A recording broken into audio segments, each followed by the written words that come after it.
everybody slowly open your eyes as you come into this reality and this consciousness as we continue to give thanks and praises and thanks to the Most High. Thank you, Spirit. Thank you, love, in us, through us, and around us. And so it is. Ashe. Thank you, Reverend. All right, let's take a moment. I know you haven't done this yet because I can look at you and tell. You haven't given yourself a love treatment. That's why some of you still frown and love yourself for a minute. Come on, love yourself. Love yourself so you can start smiling at yourself. Come on, hold yourself, squeeze yourself. Emmanuel, play them a little that music, getting up and love each other music. Come on. You got time. We're going to give you 30 seconds. You run around and get everybody a hug. Come on. Everybody should get a hug this morning. Come on. Everybody should get a hug. They're still coming in and setting up, and we're just creating the space. Come on, come on, come on. Come on, come on, come on, come on. Give everybody a hug.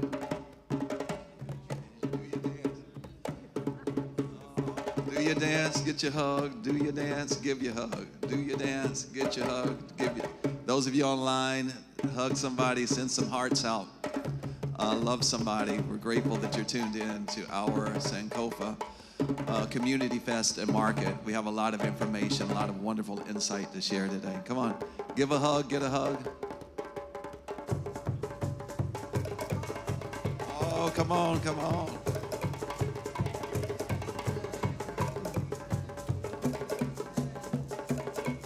Come on in, come on in, come on in. Come on in, come on in.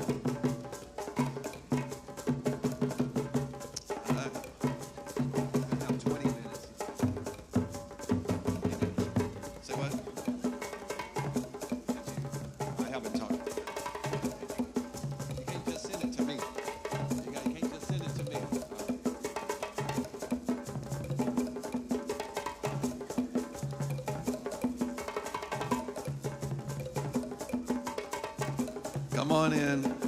You got 1 minute. Come on in. Sister Joyce, come on with you.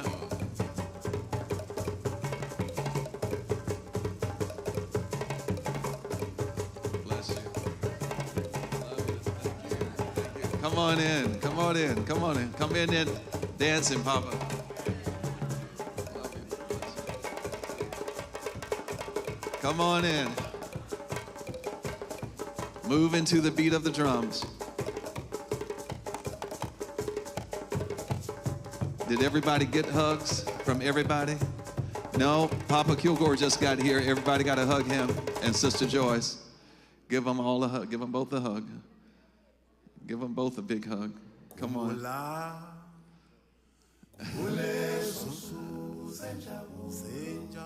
We're celebrating us today. We're celebrating our heritage and our ancestry, our history. We're celebrating our brilliance, our resilience, celebrating our achievements, accomplishments, and we're so grateful. All right, so as they're coming in,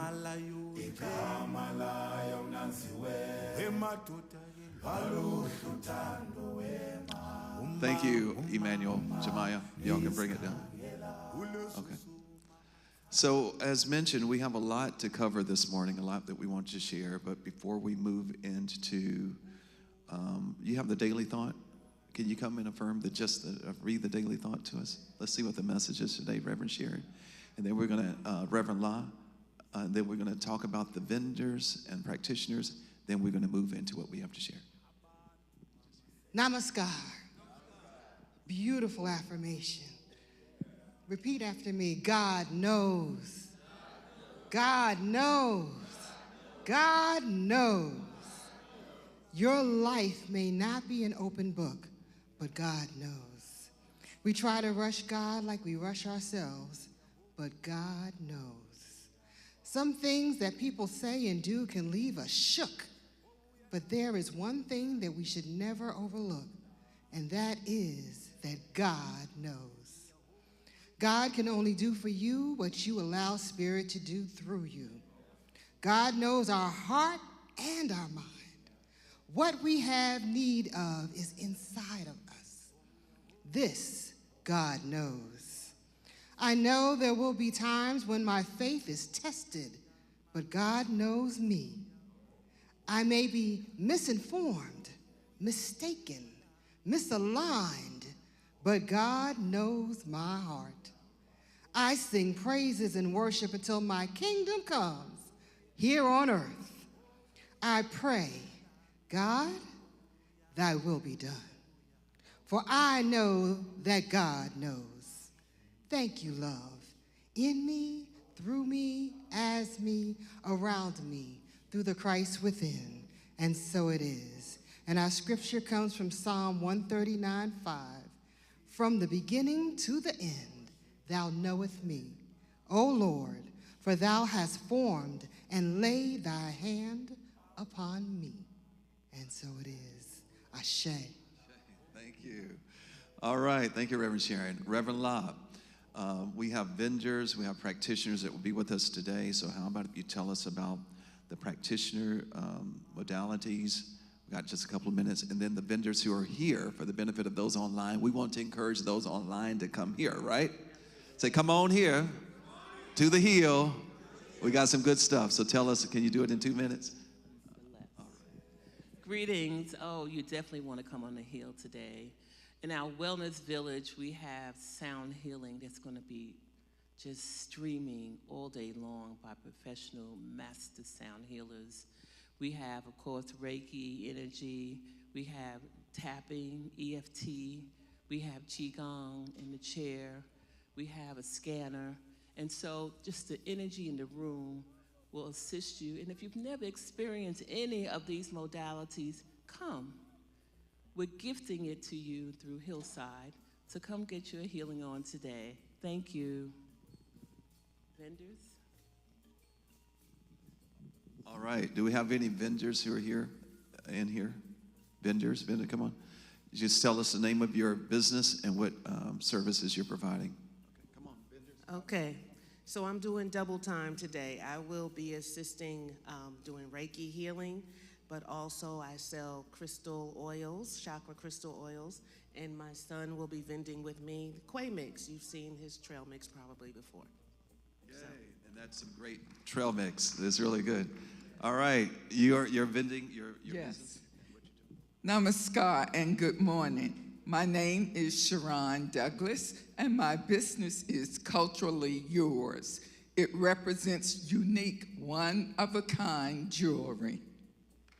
Okay. Are you wearing some of your jewelry? Yes. Okay, I would imagine that you would be. Come on, give her a big hand. You know, we're all about supporting our own, and y'all know we're really big on that. We're going to talk about that today, why we want to do more of it and why we should. Good morning, namaskar. I'm Brenda Shirley, and I'm representing the Hillside Music Ministry. Yes, yes.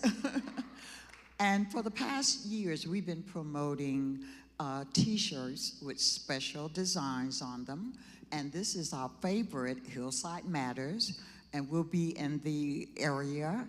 We have some new products that we're going to be presenting as well, so we just welcome you all. Thank you so much. All right.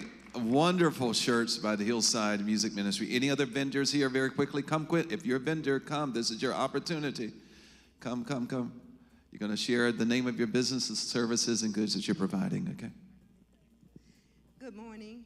My name is Hanifa. My business is Ayola Creative Expressions. For 20 plus years, I do handcraft Afrocentric crafts, one of a kind. So I try to cater to the individual, what they may like. I make cards and anything, home decor, whatever. So I'm not into jewelry or painting, but I like crafting. So my table is out there, and I have an assistant, Uwimana Olabisi, helping me out today. And I look forward to sharing my gifts with yours. Thank you. All right. Come on, vendors, come. And remember to look at the camera for those online. We're encouraging them. What do we want the online people to do? Come to the hill. Right, that's right. Hi, everybody. Hi, family. The name of my business is Goddess Grown. We specialize in CBD-based holistics as well. Thank you, Asa. As well as spiritual tools that you need for your own journey. We help you with holistic practitioners, get you linked with Reiki, with acupuncture, whatever it is that you would like to explore. So come on over and see us today. We'll also be here tomorrow. So if you would, get online as you're hearing the information, start texting and maybe texting, don't call. Just text those who are not here and tell them, hey, get to the Hill because there's some good stuff. We're also going to have members of Tsukio Marikari, I don't know if they're here yet, who will be with us giving light in the Zen Center today. And so if you haven't experienced divine light, please plan to experience that as well. So we're all about raising awareness around who we are, our accomplishments. You know, there's an effort to rewrite and to whitewash our history today. And there are a number of books that have been banned in the public school systems, especially in the state of Florida and some other states. We have a display of those banned books in the bookstore. So stop by the bookstore, look at some of those right here at Truth and Treasures. Some of the books that are being banned. Now, if you're taught teaching from those books, you can be arrested. Sounds like we're going way back. This is happening today, 2024. Black books by black authors, banned in school systems, banned in libraries, and if you're caught teaching them, you will be penalized. So we got to talk about our history. And I don't know, for those of you who are familiar, we're going to begin with an introduction to the 1619 Project. Maybe you're familiar with that, maybe you're not. We're going to give you some introductions to some of these things that are happening. So, and prayerfully, you will go from this space and do your research, get the information, and share it with those in your circle. Dr. Gamble, will you come and share with us the 1619 Project, what it is? I believe, do we have the clip queued up, Emmanuel? Do we have that clip queued up? You want to show that first, and whatever you want to do. Okay. Okay. Morning, everybody. Namaskar. She came out of a violent storm with a story no one believed. A year before the arrival of the celebrated Mayflower, 113 years before the birth of George Washington, 244 years before the signing of the Emancipation Proclamation, this ship sailed into the harbor of Jamestown, Virginia, and dropped anchor into the muddy waters of history. It was clear to the men who received this Dutch man of war that she was no ordinary vessel. What seems unusual today is that no one sensed how extraordinary she really was. For few ships before or since have unloaded a more momentous cargo. This is what was in the Mayflower, before the Mayflower, written by Lerone Bennett, that Nicole Hannah Jones read when she was a teenager. And that year before the Mayflower was 1619, which is the first time that Africans were brought into this country. So as a young person, when she grew older, she was so impressed. That was the one class she had in her high school in Waterloo, Iowa, with one black gentleman, the one African-American class she had. So she said, at the start of 2019, after she learned about this 2.5 decades earlier, most Americans did not know that date, and I don't know how many of us knew that date or know it. So as the 400-year anniversary approached, she, like so much of the uncomfortable history of our country, this seemed a momentous date to go and do something and acknowledge it. She was working at the New York Times Magazine, and so she pitched to them to create a special issue that would mark the 400th anniversary by exploring the unparalleled impact of African slavery. The issue would pose and answer the question about reframing our understanding of U.S. history by considering 1619 as our country's origin point, the birth of our defining contradiction, the seed of so much of what has been unique. And so this book resulted from that, the 1619 Project, for which she received a Pulitzer Prize. So this was done with her and with the New York Times Magazine. It's on Hulu. There's a docuseries of, I think it's 6 episodes related to the 1619 Project. And just to give you a couple of things, there was a lot of backlash when this was published. The conservative politicians got together and said it was a lie. So she was the target of that, and also this book was a target. A former president who shall be nameless said, this was a crusade against American history. It was toxic propaganda.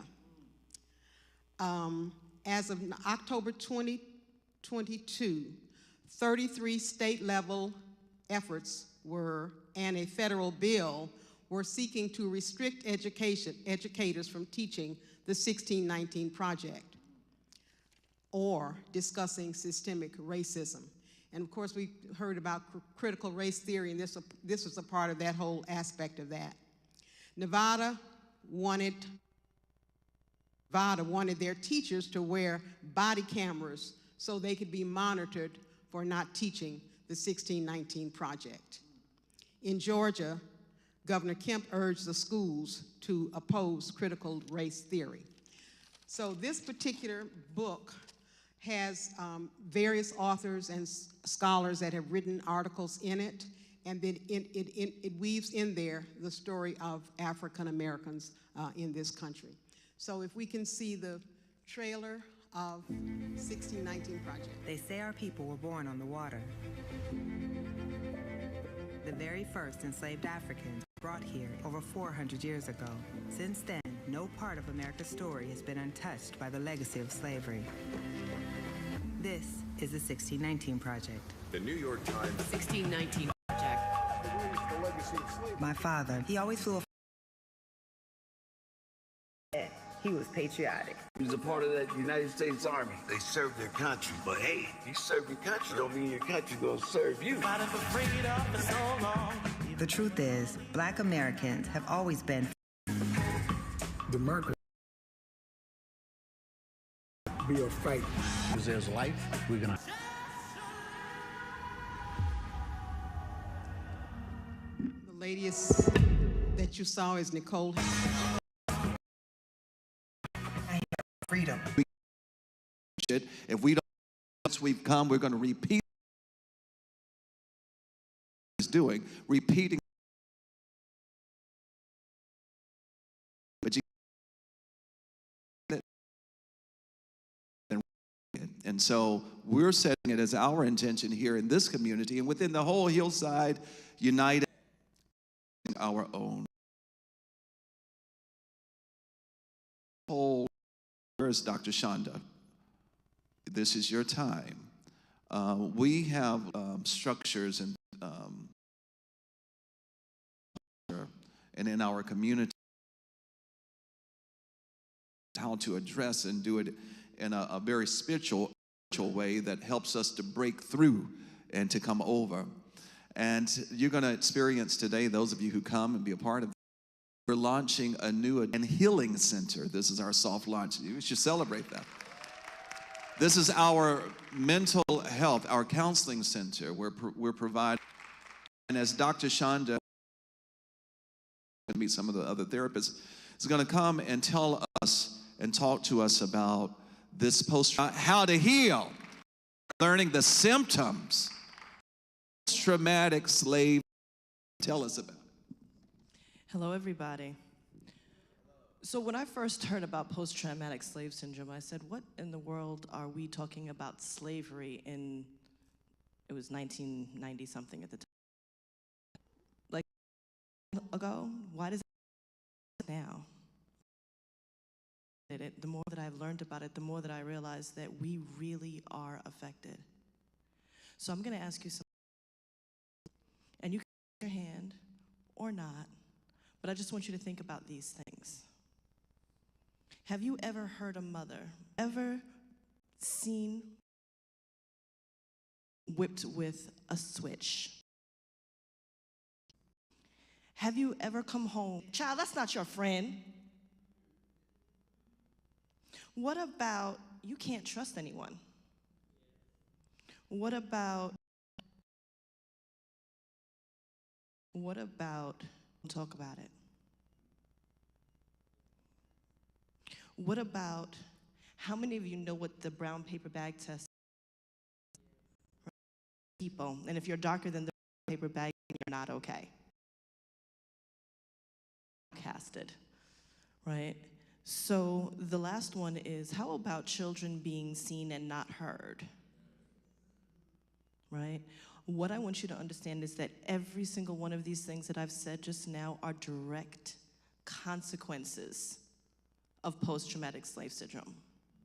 What we have to understand that back in the day during slavery, right? So you had to teach them how to be quiet and be hidden and not trust people, because if you trust the wrong person, you may end up hurt or killed.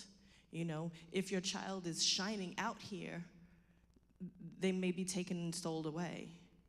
You know, if your wife is too beautiful, they may be passing her around at night to random people. To learn these things started going through the pain of that. You know, when a pain is something that's so great, it's like a gut punch, right? And when something punches you in the gut, it kind of creates this, it creates the cells in your bodies to change. And when the cells in your bodies change, guess what happens? They get it. Grandchildren, children, and your great-great-grandchildren, and that, my friends, is what happens with post-traumatic slave syndrome. That's why we are still suffering from post-traumatic slave syndrome. That, in our genes, the epigenetics of it, and also, we learn from our parents. Said, it's kind of like, Mama always cut the head and the tail off the fish, and so this is the way you have to cook. You have to cut the head and the tail off the fish. And then you ask your mom. We do things without asking, we just follow. And we follow. And the thing about it is, it's not just for the black people. This is also for the white people, because they also have had the same experience. Their parents have told them similar things generation after generation. Things have been in their blood generation after generation. And so it's not just us hurting, it's them hurting, and we have to understand both, right? I had a video, the video was very long, but maybe we can just pray like 5 or 10 minutes of it, okay? Thanks, Emmanuel. We've looked at trauma with other groups. We've looked at victims of natural disasters. We've looked at victims of war, Jewish Holocaust victims. And so I thought it was peculiar that the institution of enslavement, which lasted for hundreds of years, no one thought to look at that, that particular, long enduring trauma. Yeah. And more importantly, what happens is, no one would discount someone Jewish looking at their history. No one would discount. But the moment we talk about African Americans, oh, that was over a long time ago. I said, wait a minute. If I can experience a traumatic mental health injury as a result of hearing about something horrific happening to someone I love, what do you think several hundred years of trauma produced? So my work was really looking at that and what it looks like, how does it manifest? Some of it people already know in self-loathing. Oh, she was pretty, even though she was dark. He was attractive. He was light-skinned, had good hair. All of that language, all that narrative is one that speaks of us actually self-loathing. But my major question is, where did that come from? I've been to 7 countries in Africa. It's not an African thing, at least not yet. It's becoming that as they begin to look like us. But again, it's this whole idea of what does that injury look like as it relates to how I view myself, how I view other people that look like me, what do I believe about my self-efficacy as a person, and what do I believe about the systems of care that are currently happening as it relates to me, even looking at COVID, can't avoid. Absolutely. And I think that's so critical in this time, and as well as other times that we've been in moments like this, where there's been this surgence of things that we've already know that are impacting the community, but then it brings this limelight. But I think your work kind of undergirds everything that we know about what we're seeing now. And I think that that's why it's so important for us to kind of root and ground the conversation in the work that you've already laid out, because it answers the question of why. Why are we seeing what we see? And now I think that the bigger answer is, how do we begin to, as a community, because I know you talk about in your book, recreating the village. How can we begin to do that to help curb some of these health disparities that we're seeing within the community? So one of the questions that I wanted to ask you is, with this enduring legacy, for those of us who are working in the profession of social worker, myself being a therapist in private practice, what do you think the harm or consequence is of us continuing to work within the system without us having this historical understanding of our oppression? I think that, you know, one of the oaths that one takes when you're working in community, you're working with others, particularly as it relates to mental health, is to do no harm. Yeah. My feeling is that harm is being done. If you don't have enough information, you're going to harm people, right? So what we have to recognize that is the people that are in front of us, whether that, you know, we are African American and the client is African American. Very often it's the opposite. The client is African American and the clinician is white, and basically doesn't even understand that there's a historical distrust of, you know, the medical profession in general. And here I am having to face someone whom I don't trust to help me. And that person may know so little about my experience that they actually cause me harm. So what do I mean by harm? So real true story, this is why it's so hard for me to do this in a short period of time. We were trying to establish a standalone mental health center in Portland, Oregon, a tall order in a city that really basically prides itself on being the whitest city in the United States. Okay, literally prides itself on that. So here we were trying to develop a standalone. There was precedent. So we had for the Latinx community, they had a standalone system. For the Native American community, there was a standalone. For the Jewish community, there was a standalone mental health center. But for Black folks, someone would get the money coming down from the county, the city, the state, the feds, and go, oh, we'll serve Black people. We'll put a pilot program in the middle of the Black community because we want the money to serve you. Then we'll find some token Black people, nobody of authority, no one with, that is a manager or, a director. It's going to be, frontline staff. But that would be the point to which you're saying, we have African Americans present. So now let's move it forward. True story. They did that in the Black community because they wanted to get the money to serve the Black community. And they figured, what do I need to know? I'll just plop, a center down there in the middle. Right. And what happened is a gentleman shows up. He's maybe 6'5", 270, bipolar. Has been off his medicine for a few weeks because he lost his job and he heard that the clinic could help him with his medicine, right? So he's coming in there for help. Right. One of the things that circulated a week before he showed up was a memo that the manager put out, a white female manager, that we will no longer serve angry or agitated Black men. Wow.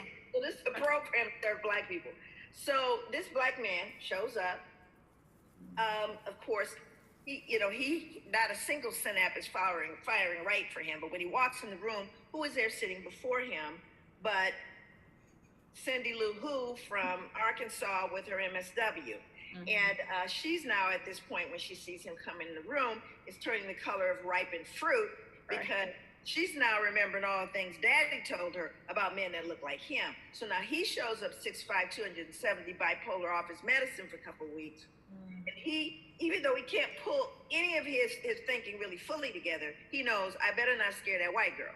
Right. Somewhere coming through that was don't scare the white girl. So he gets in the chair, he pushes the chair back, he turns, diverts his gaze. He tries to be as small as he can because he can look at her and see that she's already frightened. And he's doing all that to take care of himself. So the first thing he has to do is take care of her. And I would assert that that's harm to him. Right. Now her response is, oh, but I'm not a racist. My response is, I don't care. 300 years of history entered the room. Right. And you weren't able to navigate that space because you didn't think there was anything more you needed to do but get your MSW, which likely didn't cover people like him, except to not deal with them. So what I'm saying is it caused him, and I argued to the state, at the state level, it took us 7 years to get a standalone center. 7 years. Because again, what do we need to know to walk into a Black community? My MSW students inevitably, whenever I would ask them, okay, I just want you to sharpen your skills. Tell me what you're going to do. There's a huge influx of Romanians. What are you going to do? Hands go up. Oh, we want to consider religion and language, and we want to consider gender issues and all this. And so this is the problem, and this is the solution. And this is why we are opening up the Hillside Hope and Healing Center. Because it is vitally important that we, who understand what we have been through, are helping us.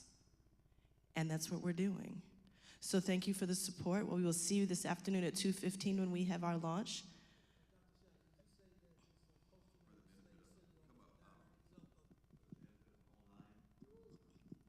We can't hear you online. Would you say that this post-traumatic slave syndrome is a direct result of the Willie Lynch theory? The Willie Lynch theory is a part of it as well, of course. Because through Willie Lynch, there was a article that was written about how to break a slave. And they talked about all of the things that you had to do to be able to break a slave. And it came from the idea of breaking a horse and making a wild horse tamed. And that's what they did when they tried to create slavery. That's what they did with our ancestors. And so yes, because of all of this, this is definitely, absolutely connected to the post-traumatic slave syndrome. 100%, thank you for that question.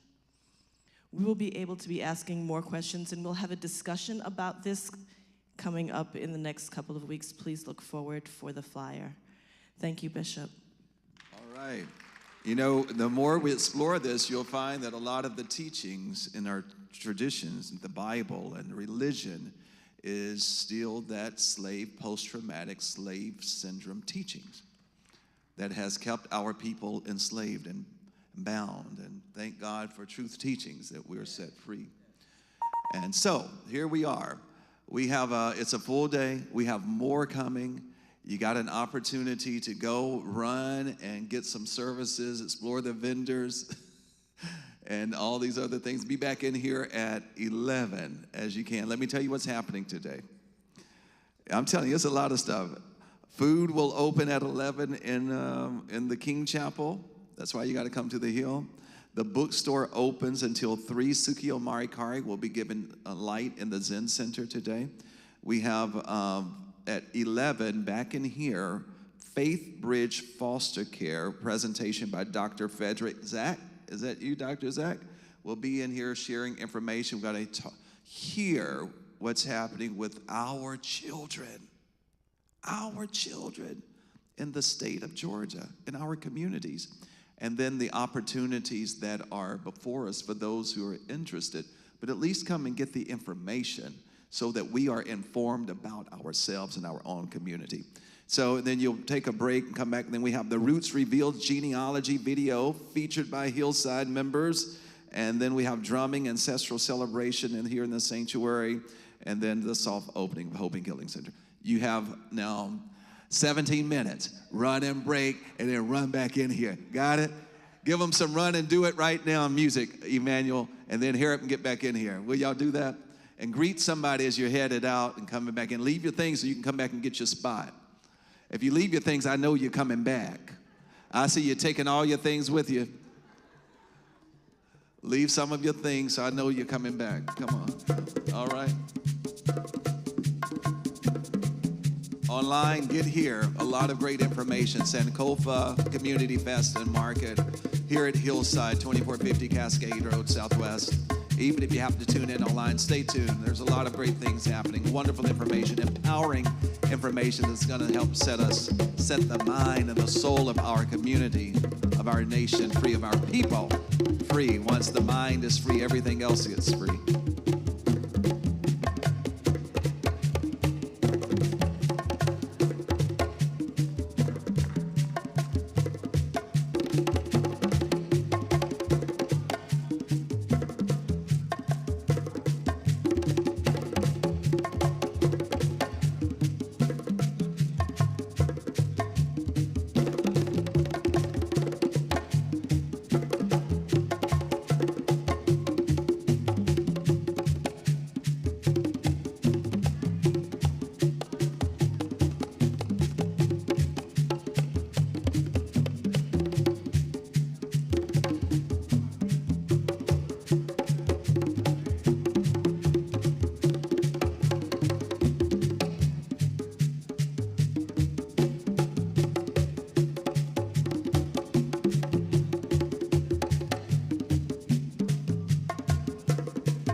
All right, we can start making our way back. Come on down close. Come close. Okay. All right, come on in, come on in. We're preparing for our next session. This is a wonderful session. For those of you online, thank you so much for hanging out. And if y'all can come on around. Come on around, come on around. And Emmanuel, if you can turn down the music, appreciate it. Come on in, come on in, come on down. Online, thank you so much for tuning in. You can come on down. Y'all should come on down here. Come on down closer. And I know that those of you who are in the hallways, you can hear. So we're grateful that you're here online. We thank you for your presence. This is our Sankofa Community Fest and Market. Every year during the month of February, we celebrate Sankofa Month, which is a reminder in order to know where we're going, we have to know from whence we've come. So we go back and fetch the truth of our history. And we're happy to have with us today a gentleman who we recently met, Dr. Frederick Zach, with Faith Bridge Foster Care, who's going to come and share information about that we will find relative information about our children in this community, a lot of our children in the state of Georgia, and some opportunities that we have before us. Doctor, will you give Dr. Zach a big hand as he comes, a big hillside blessing? And feel free, you can look there and there, wherever they are. Just know that they can hear you in the hallways. Okay, thank you so much. Thank you very much, Bishop Omar. It's a pleasure to be here. I want to thank you all for allowing me to share this morning. As he said, I'm Frederick Zach. I'm the Director of Church Engagement with Faith Bridge Foster Care. And Faith Bridge Foster Care is a child placing agency that contracts with the Department of Family and Children's Services, the DFACS, to place children to licensed homes, foster homes, as well as adoptive homes. However, we are a Christian organization, so we only license Christian homes because, and that's proven to be, for us, to work well for us. Our children in our homes are 5 times less likely to disrupt. And disrupt, of course, that means to move from place to place to place. And we believe and know that it is people of faith that have the patience, the love, the kindness, all the attributes needed to make a difference in children's lives and not give up on them. And also the ability to minister and help the families as well. The biological families or families that are going through various challenges that cause their children to be removed from their homes. And so I want to thank you again, all of you all. Dr. Gamble has been very helpful, and others for this opportunity. I want to start with I'm going to share a brief PowerPoint and a couple of brief videos. The first slide is just a welcome slide.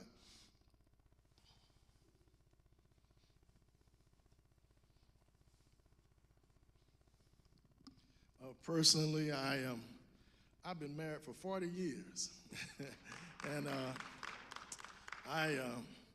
so we're going on 41 years now. And we're enjoying it, but we were engaged before then for about a year or so, and so but that's my role really. I'm attempting to engage where I am, engaging churches and centers to become married to this issue, this problem, this crisis. There's a serious crisis in our communities. You all are aware of it. There are over 400,000 children in foster care in the United States. In Georgia, the numbers that I've seen are 16,000 children in Georgia in foster care. But this is the real problem. There are only about 5,500 homes, 5,500 homes, 16,000 children. And so I want to share a scripture that is the foundation of what we do from James 1:27.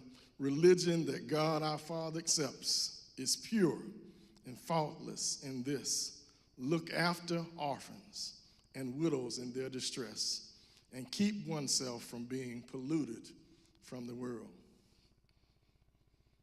And our mission, I want to share that next slide, Emmanuel. Our vision is, to experience the hope, healing, and unconditional love of Jesus Christ.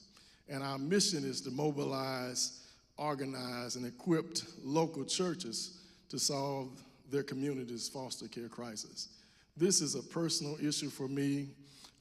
My mother was a foster parent. She fostered for 35 years, over 75 children, and most of those children were special needs.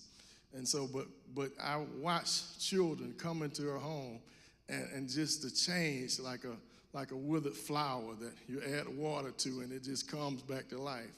To see life come into these children's home and the relationships that were developed between the biological parents as well as just the transformation to take place in their lives, and children coming back by, as they grow and become grown, to come by and see her and check on her. And so it's so important. We know it's not for everybody. We already know that. It's a special calling. However, everybody can do something. And so that's why we partner with 53 churches in 17 counties to support foster parents, to develop foster care ministries and adoption family ministries. So someone else may be on the front lines as far as taking care of children, but we can pray for them. We can counsel them. We can have foster parent night outs. There's so many things we can do to support them. We can support the children during Christmas and back to school, and we can mentor the children. 70% of children that are 70% of people in prison came out of the foster care system. So we have an opportunity to really get ahead of that. I know we have ministries, prison ministries, etc., ministries to homeless, but this is where it's coming from in some instances. So we have an opportunity to minister them as youth and children, babies, and so it's a tremendous blessing. The next one, please. On this one, I have 11,000, but that's an old number. But it's around 16,000 now, 5,500 licensed foster homes. Because of the lack of local homes, children are frequently placed 2 to 6 hours away from their families. And so that hinders reunification. So if a child right up the street is removed from the home, they may send that child 2 hours away to a home. So now that's a double trauma, the trauma of being removed. Now they're removed from their neighborhoods, their faith communities, their schools, their friends. And so it's a double trauma taking place. So it creates an even larger and bigger crisis. And of course, I'm sure some of you all saw on the news where they sometimes had to have children in the offices, in the DFACS offices, putting them in hotels. And so there's a tremendous crisis, and of course, it's primarily our community. Let's go to the next one. Thank you. If anybody tech savvy, if you would do this QR code, I want to do a little interaction with you right now. This is called See the Need. I'm sorry I have the cab on here, but it will still take you to Fulton. If you can go to the link by it's in seetheneed.org or through this QR code, seetheneed.org. And once you go there and get there, put in your address or either the church's address. 30331. 303. Okay. 30311. Okay. I thought it was 30331. Thank you, though.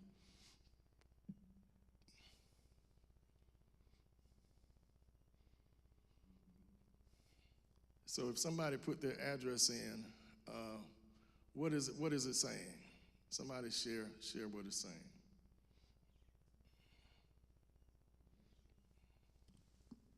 We're going to stand up and share what it says.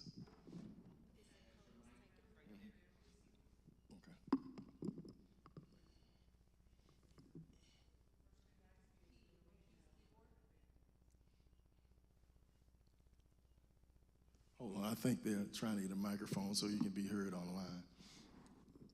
All right, how about if you come and get the mic? Yes. It says 245 foster children removed within a 15-minute drive of this location. It's in Marietta. 55% of them were moved to another county due to a lack of foster homes. Yeah, you can read the part at the bottom also. Okay. Yes. Thank you. Where do you want me to go? Yeah, right here, just the number of children. Okay, so local foster homes needed 76 homes are needed for teens. Again, this is in Marietta. 66 homes needed for 6 to 12-year-olds, and 126 homes needed for 0 to 5-year-olds. Okay, thank you for sharing that.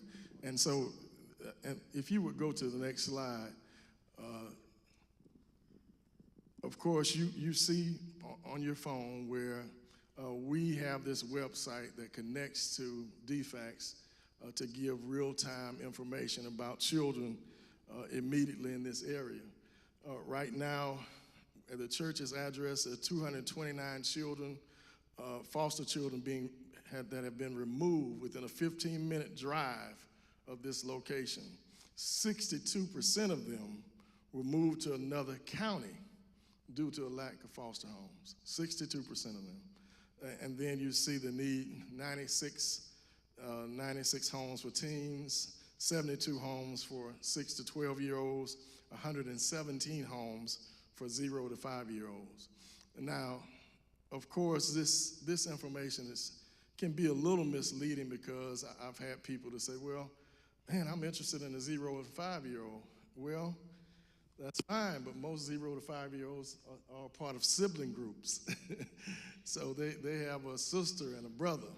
So that's part of the issue too. There's a great need for sibling groups.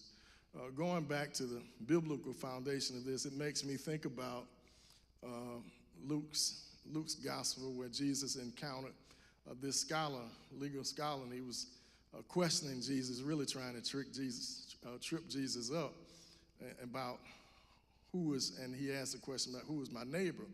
And Jesus told the story of who we know as the Good Samaritan. And of course, in that story, there's an unlikely hero. And even with what you all were talking about this morning, for him to say that the Samaritan was the hero, somebody possibly of a different race, different culture, somebody they hated and despised, that's the person that would be the hero in the story versus the priests. They saw it, beaten, robbed, half dead. They had pity, the Bible says, but they kept going by on the other side.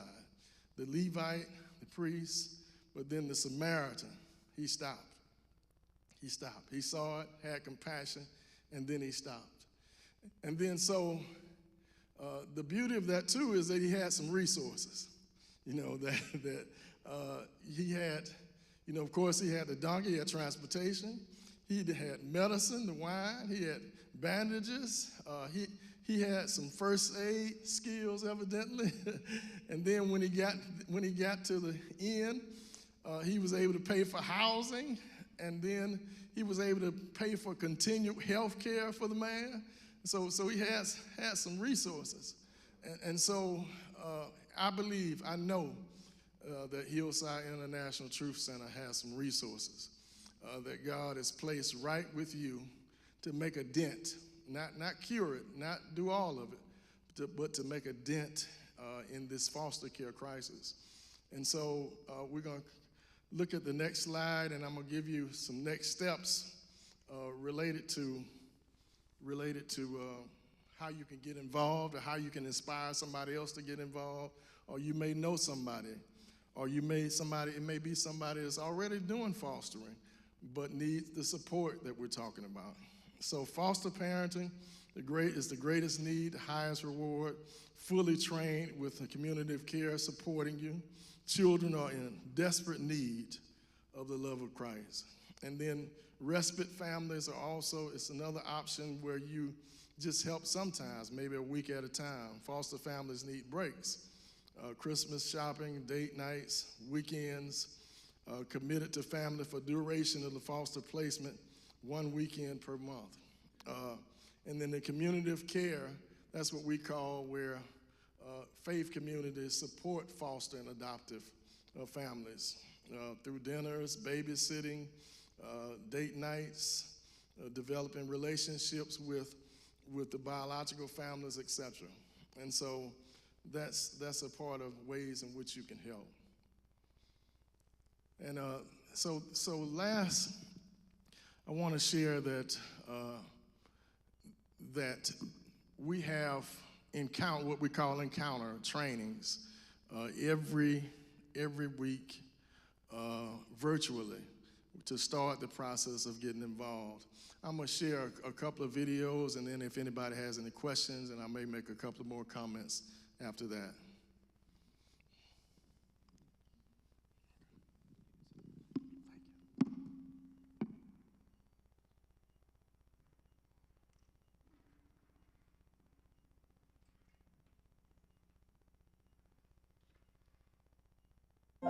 You should foster because if not you, then who? We're told to foster. We're told to take care of orphans and children. And God sent his son to serve and not be served, and we use that daily. And I use Isaiah 6:8. Looked around and who am I going to send? Here I am, Lord, send me. You should foster because it is the joy that you would receive from these kids. You will see the love of God's hand and his love just being poured out through you, and then seeing these kids receiving that. It's a really important venture. I think there's so many children in this world that need help, need care, and it's important for you to understand the importance and the role that you're having in the community. He has given so much to us that we can give back to his children in this direct way. Because there's just such a huge need for it, and it's really not as difficult and scary as you might think going into it. There's a child out there that needs your love, but more importantly, how that's going to change your heart. We love Faithbridge because of the community of care, because you're not in this alone. Just the support and knowing that there's someone there on the bad days and in the good. I mean, it's great to have somebody to share all of the small victories, and it's great to have somebody there that can pick you up. We love Faithbridge because we have double support. She's always there, text, phone call, email away. There are days when you don't know if you can walk anymore, but it's a road that I would walk 100 times over any day. And I think that when you let God plan, it is so much better than any plan that you could have come up with.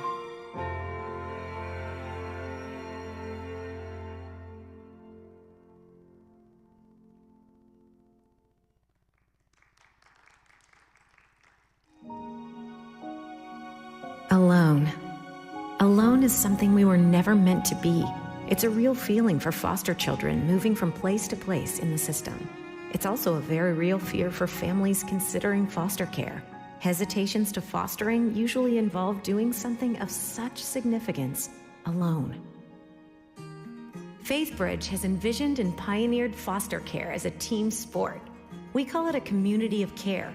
In collaboration with the local church, we're enlisting families and then licensing, matching, and placing children into these Christ-centered homes faster than ever before. Surrounded and supported by volunteers, pastors, friends, neighbors, and relatives, families gain confidence to foster with people who are deeply committed to doing life with them. A mom who drives kids to the dentist, a neighbor who mows their yard, a family who tags in, allowing the parents to get away for a weekend. Every need that may seem overwhelming alone is cared for in community. These visionary churches see foster care as the role of all, not the role of some. And everyone has something they can do. Once children are matched and placed in a home, a Faithbridge family consultant comes alongside the family to provide coaching, spiritual encouragement, and professional advocacy. Organizationally, Faithbridge works closely with church ministry leaders to broaden the reach of their foster care ministries. As more and more volunteers generously engage these foster families, the community of care has an amazing ripple effect, revitalizing the spiritual health of the entire church. As we watch Faithbridge churches engage across a community, we strategically connect them in what we call a city of care, so that even whole churches are not alone. In cooperation, they share resources and create environments where foster families can connect. These relationships broaden their reach beyond their church walls and into their cities. There is a big foster care crisis in Georgia, but we serve a much bigger God, whose resources are without end, who so loved the world that he gave his something, his only begotten Son, so that no one would be left alone. Everyone can do something. What's your something?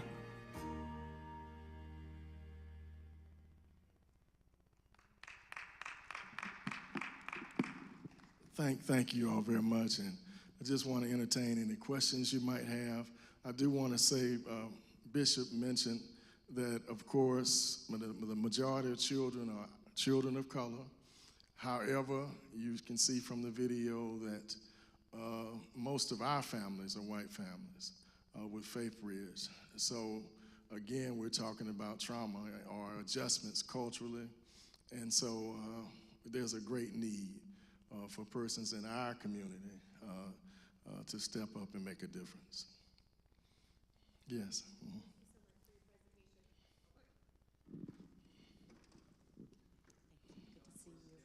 Sure. Oh, is it this way? Question. This. Oh, go. Once you come. Sure. Thank you. Oh. Thank you. Question for you. What percentage of the children are actually kind of siblings? Just wanted to get a sense of, you said sometimes it gets more complicated because you want to adopt or foster one and there's siblings or sometimes, two or more children. Right. I wouldn't have an exact number on that, but I would say that probably 70% are sibling groups. Yeah.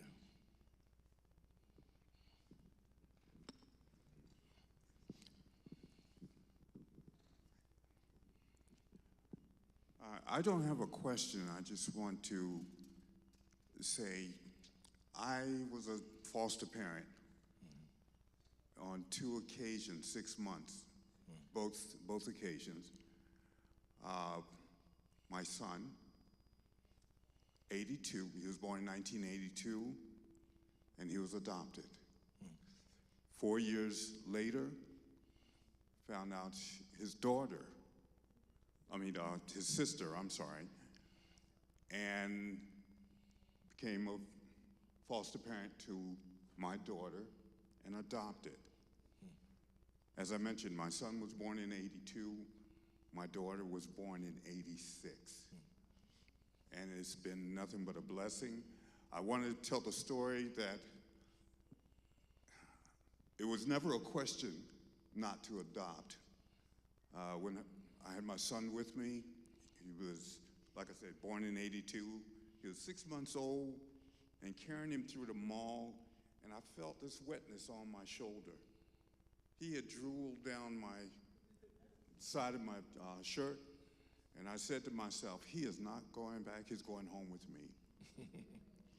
And then 4 years later, his sister, when the foster parent brought her down from the second floor, I looked at her. She looked just like her brother. I am not leaving this home without her. They've been nothing but a blessing. I love them dearly. We talk twice a week without fail. Foster care brought 2 beautiful children to me, and Amen. I am truly thankful. Amen. Thank you so much for sharing that. What a beautiful story. Thank you. Thank you. I really want to encourage people to take advantage of this because I didn't go through the foster process, but I taught a kid in youth discovery, and years later he called me through Instagram and said, I need you to take my daughter. He said, I'm in a place I don't know, I want to kill her, I don't like her, and I said, okay, I'll take her. I didn't know, I had 2 kids. I didn't want another child, I just really didn't. But I said, okay, God, if this is what you want me to do, I will do it. I didn't think about what I needed. I know I would need something, but God said, do this. And so I said, I'm coming. I said, okay, bring her. Then he made it to a point he couldn't bring her. So I had to just get up out of my sleep, take a shower, and just quickly drive to Fort Lauderdale to pick her up. Because I said, I know you don't know me, sweetie, but I wanted to talk to you. Is it okay that I come and get you? I am a stranger. Will you be okay with that? I know your dad. I ministered to him. And so I found it that the fact that he thought I was a safe person to bring to his daughter, I felt honored and privileged. And every day, she didn't see her mother since she was a baby. And then we prayed. I got to pray with her. Every night we talked about, let's have tea. What's wrong? How was your day? How you feel? That was my way of being able to teach her. That was my way. She came and she was doing virtual school, and she came with a D in math. She left me with an A in math. And so today she is with her mother, just only an hour and a half to 2 hours, and she is my spiritual daughter. So I am grateful, and I encourage you to please open your hearts, because God will open the pockets and the floodgates of heaven to bless you with all that you need to do his will. Thank you so much. You know, I wanted to say too, we often get the question about age. I have a video of a couple 75 years old that are doing great, great as foster parents. We get the question about whether you can be single and do it. That's fine too, yeah. Yes, good morning. Interesting enough, I've applied recently to become a foster home resource. And as of next week, the state of Georgia and the county that I'm residing in is coming out to do a home visit for me for the first time. But what I was wanting to know is it possible to be a resource for the county that I'm in and also for Faith Bridge as well? What county are you working with? I'm in Spalding County. Spalding. I believe so. We can talk more about it. One of the things is the county licenses foster parents, adoptive parents. And once you're licensed as a foster parent, there's the dual licensing. You're also automatically eligible to be an adoptive parent. But let me say that, yeah, we can work with you for sure. And this is an example right here of a person that once he gets a child, he will need the church's or the center's support in supporting him in that process so he won't be alone. I want to thank you for sharing that. One of the things that Faith Bridge does as a kind of intermediary between DFACs, as you know, it's kind of rough working with the state. And so sometimes, let's say if you purchase something, you need a reimbursement, and you're waiting for the state to pay you back. And so, but we take care of that. We pay people right away, and then we wait on whatever that reimbursement is. So it's sometimes very good to have an advocate in that process where you're not working directly with the state, and their case managers change up all the time. So we can be that kind of between person to assist in that.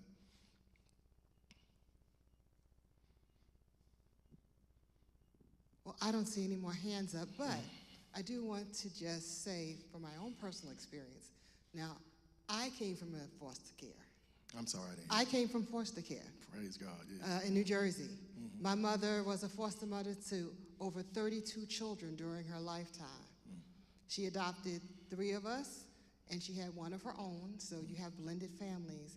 And so we are products of God, and it takes a big heart to take care of other children. So we can do this.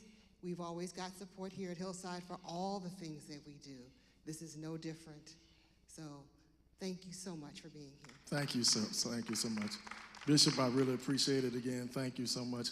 The next steps, I'll pass out a sheet that has a link or a QR code where if you're interested or you know somebody interested, there's like a 1-hour training we call Encounter that we have every week, whatever's convenient for you to move toward that. So we have information up here you can grab, and but that would be the next step. And I will send you to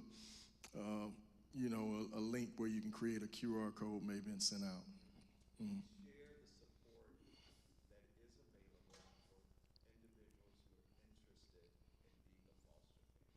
Okay. Of course, there's a stipend for foster parents. I believe it runs between $27 to $35 a day. And then expenses are taken care of as well. Expenses, let's say, and they become a part of your family. So, for example, if you work every day and your children are in child care, or or you are placed, a child of that age is placed with you, you would place that child in child care just like possibly you would place your own. And but the state would pay for that through Faith Bridge, would pay for that, any expenses related to that child. So it's not, it's not a lot, but it's something. Yeah. Health care, sure. Health care is taken care of for the child. Any need for that child is taken care of by the state through Faith Bridge.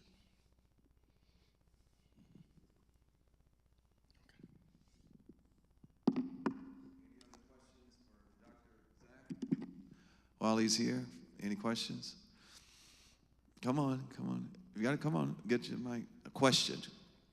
Well, don't run off. Why you? Don't run off.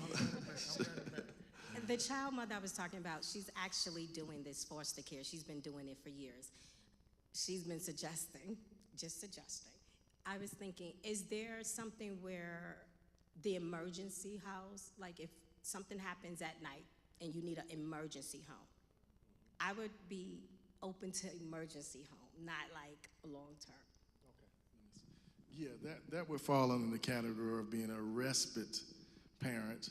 And also, if the center partners with us as a ministry, officially, you're also able to take on that role to be a babysitter. Georgia just changed the law, whereas it used to be that if you had a foster child, and let's say that child wanted to go to an overnight or something like that, they weren't able to go because those houses were not licensed. But now that has recently changed where they're treated more like your children. And if you trust those people to watch them for a night or for a couple of days or for a weekend, that is okay. That was just changed in the legislature. Monica, did you have another question? Come on, you had your hand up. I see it on your face. Lola, what's your question? Come on, sweetheart. What, you got a question? Come on, if you got a question, come while he's coming. We still have a few minutes, and then we're going to take a break for the next session. Give Lola a big hand. She got the call last night on the phone blast, and she wanted to come today. So what's your question? If there's something that a child, a foster child, wants, like if you're at the store and they want a toy, are you allowed to pay for that? Or can you choose to pay for the foster child's needs? Yes, you definitely. Thank you for that question. Thank you. What we want, and this is what happens, particularly in the faith community. When that child comes in, that child's a part of the family. So whatever those parents or that parent does for you, they're going to do it for the other child as well. And there are some things that, let's say the state pays for, others that stipend, and I talked about it a minute ago, that would have to come under that. But thank you so much for your question. Great question.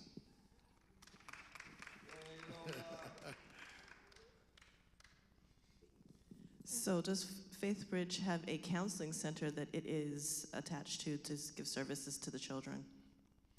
Faith Bridge does. We need more counselors, I know that. But I know that a part of the process, there is counseling offered for foster parents as well as for children. And so we have therapists that we work with that we will refer them to, and DFACS will pay for. Okay, we are opening up our own counseling center that's today. Great. and that is exactly the kind of thing that we would want to connect to and find more resources within our community to support our children. Yes. That's another level as we're exploring a relationship with Faith Bridge. Through our Hope and Healing Center, we are providing family counseling and youth and children's counseling. So we have licensed there. Give Hillside a big hand. We have licensed therapists and psychologists who can provide these services. So as we're looking to explore a partnership, just know that we want to bring all of the resources and benefit from all of the resources. Amen? All right. So any other questions for Dr. Zach?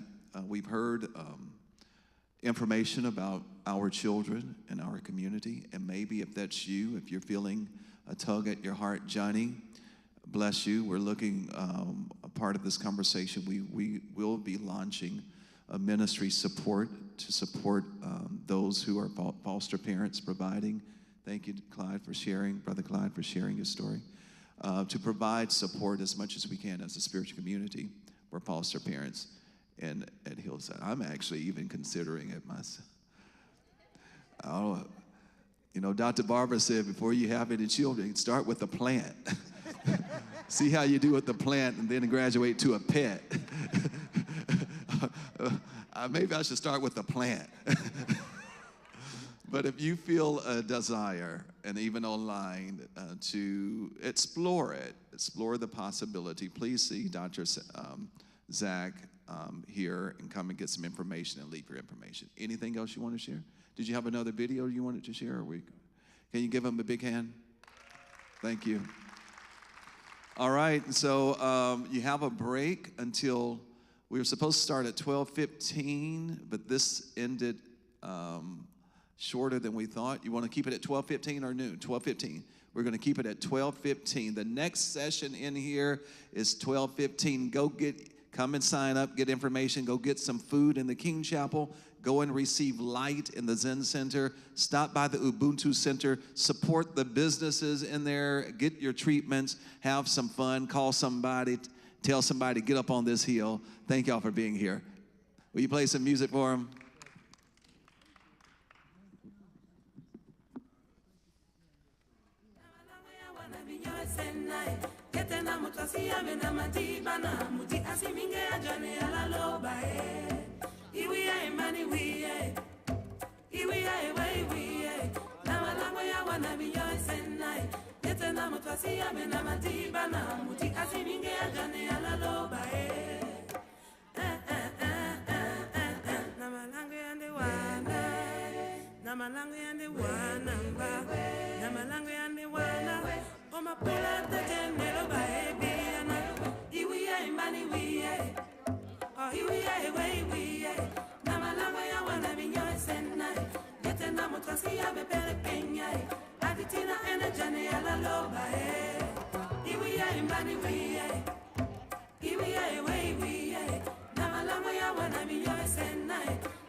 Okay. Y'all should start making your way back in. We have about 5 minutes. Come on in. I know you can hear me in the hallways. 5 minutes. We're on the countdown. Did you didn't want the table? Okay. Handle your business. Walking large and in charge. Handle your business. Come on in. Bring them on in, Reverend Chrissy. Sister Dee Dee, usher them on in.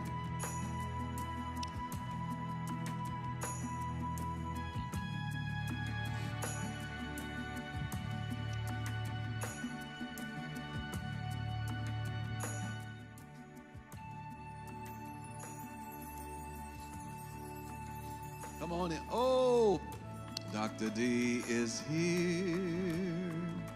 She has arrived. Please, will you grace us with your presence on this front row? Yes. I'm going to join you. I'm going to sit right there, that first seat. I think so. Can you see good from the screen?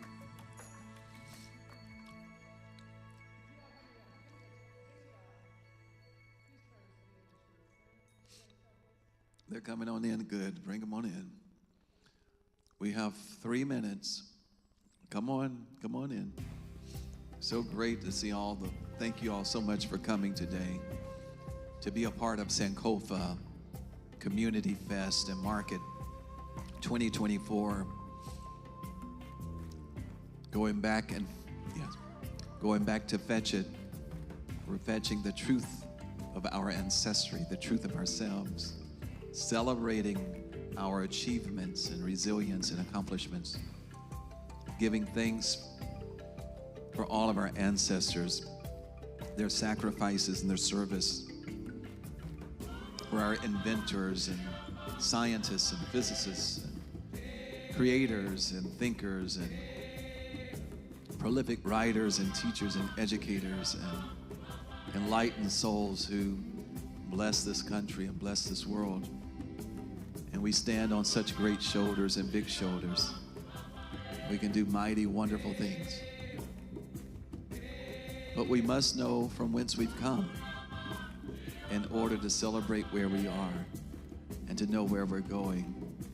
We celebrate our history as we create an even brighter future. 2 minutes. Come on in the hallways. Come on in.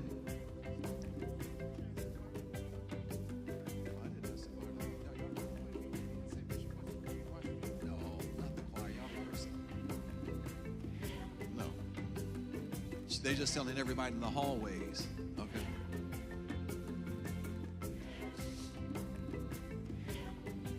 All right, come on down, come on in. Our online community, thank you.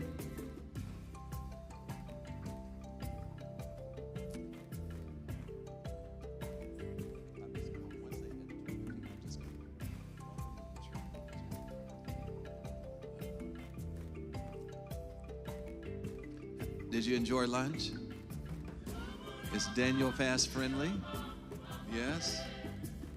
Yeah, we give thanks to our team here. Yes. We have our vendors. You can stop by the Ubuntu Center, see the vendors. If you haven't, please do so after this session. We'll have a break. And Mother Angie, you got that serious look on your face. Uh-oh. Okay. She's like, what you want with me? Yeah. All right.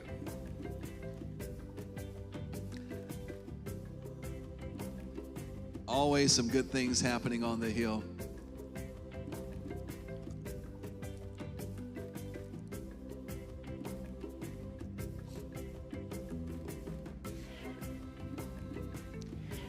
All right, so it's that time. We're at our next session, and this is a wonderful session. I'm so excited about a lot of wonderful things happening here and phenomenal individuals who've been contributing to the ministry that we call our Sankofa genealogy. How many of you have done your genealogy? Yeah? Who has not done your genealogy? Uh-oh, you're in the right place. Look at all those hands, Dr. Ann. Raise your hand if you have not done your family genealogy. Keep them up. Don't be ashamed now. Raise them high. Come on, raise them high. Oh, you're in the right place. You're in the right place. That's right. And so we're excited for this session that Dr. Ann Kimbrough, give Dr. Ann a big hand, who wears multiple hats, the daughter of Mother Angie, Angie Wee. Give Mother Angie a big hand. A few years ago, it's been about 3 years ago? Yeah, absolutely. 3 years ago when we launched Sankofa Month, Dr. Ann and cousin Mark had shared that they had started their genealogy ministry and their genealogy business. And I was so interested that I wanted to know, because I've been wanting to research my own family history. And through all of her skills, you're going to hear about this, she helped me and my family to understand more about my family. Can y'all stop the music now, please?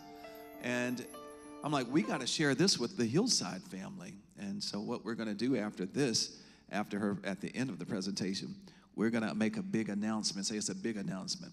Big announcement. Say it bigger than that. It's a it's another big announcement that involves Dr. Ann Kimbrough.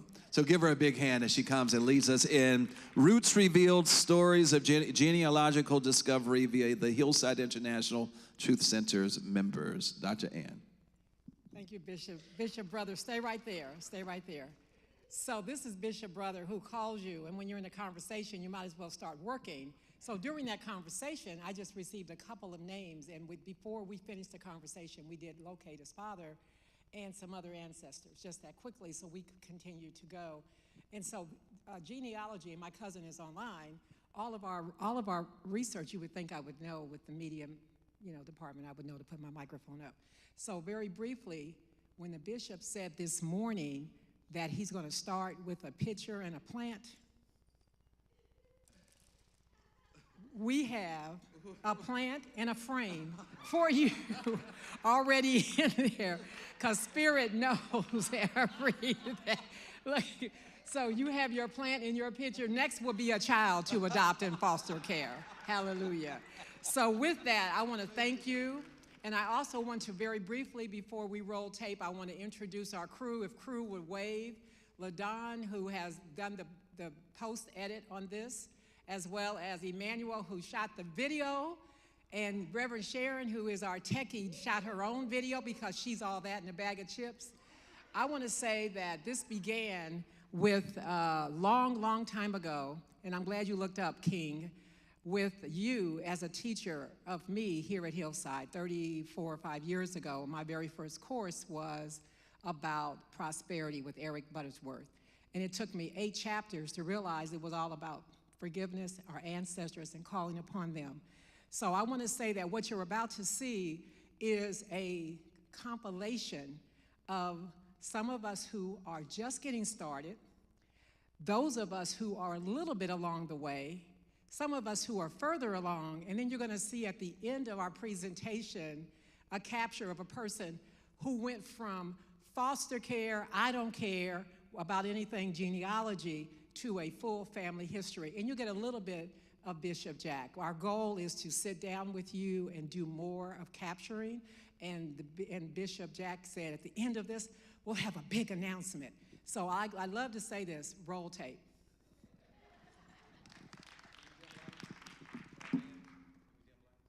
I've spent every dime I've earned over the last 20 years. I'm 34 years old, so I don't know what it is.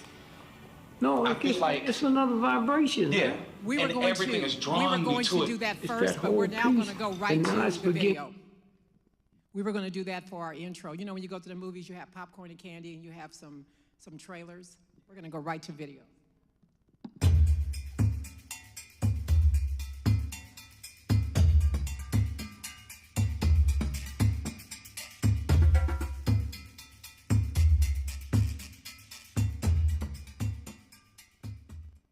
Namaskar, namaste, welcome to Hillside and to our journey through the fascinating world of African Diaspora Genealogy and Ancestry. My name is Bishop Jack Bomar, and I serve as the presiding bishop here at Hillside. And I'm excited for you to join our members and founders of Good Genes Genealogy Services, who will guide you through our amazing stories and discoveries from other Hillside members. You will also have a chance to learn more about how to trace your genealogy on an interactive technology platform also included in this video presentation. Before I conclude, I want to share with you my initial journey into my family's genealogy. A couple of years ago, I invited Dr. Ann Kimbrough to join me in tracing my ancestry, and could only go as far back as my great-grandfather and great-grandmother at the time on my mother's side. And through her services and that of her assistant cousin, Mark, I learned a lot about my family that I didn't know, and come to find out my great-grandfather was a lieutenant in the armed forces of the Army, and no one in my family knew that. And so what it has done is it's brought such enlightenment to the family and a sense of pride and joy, and knowing who we are. And for many instances in our culture, we can only go back so far in our history. Their services and that of Dr. Ann and what they were able to share has been such a blessing to me and my family. So I want to encourage you to embark upon this journey. Get ready for an exciting time. Thank you so much for joining our community of legacy enthusiasts and story seekers. Let's begin.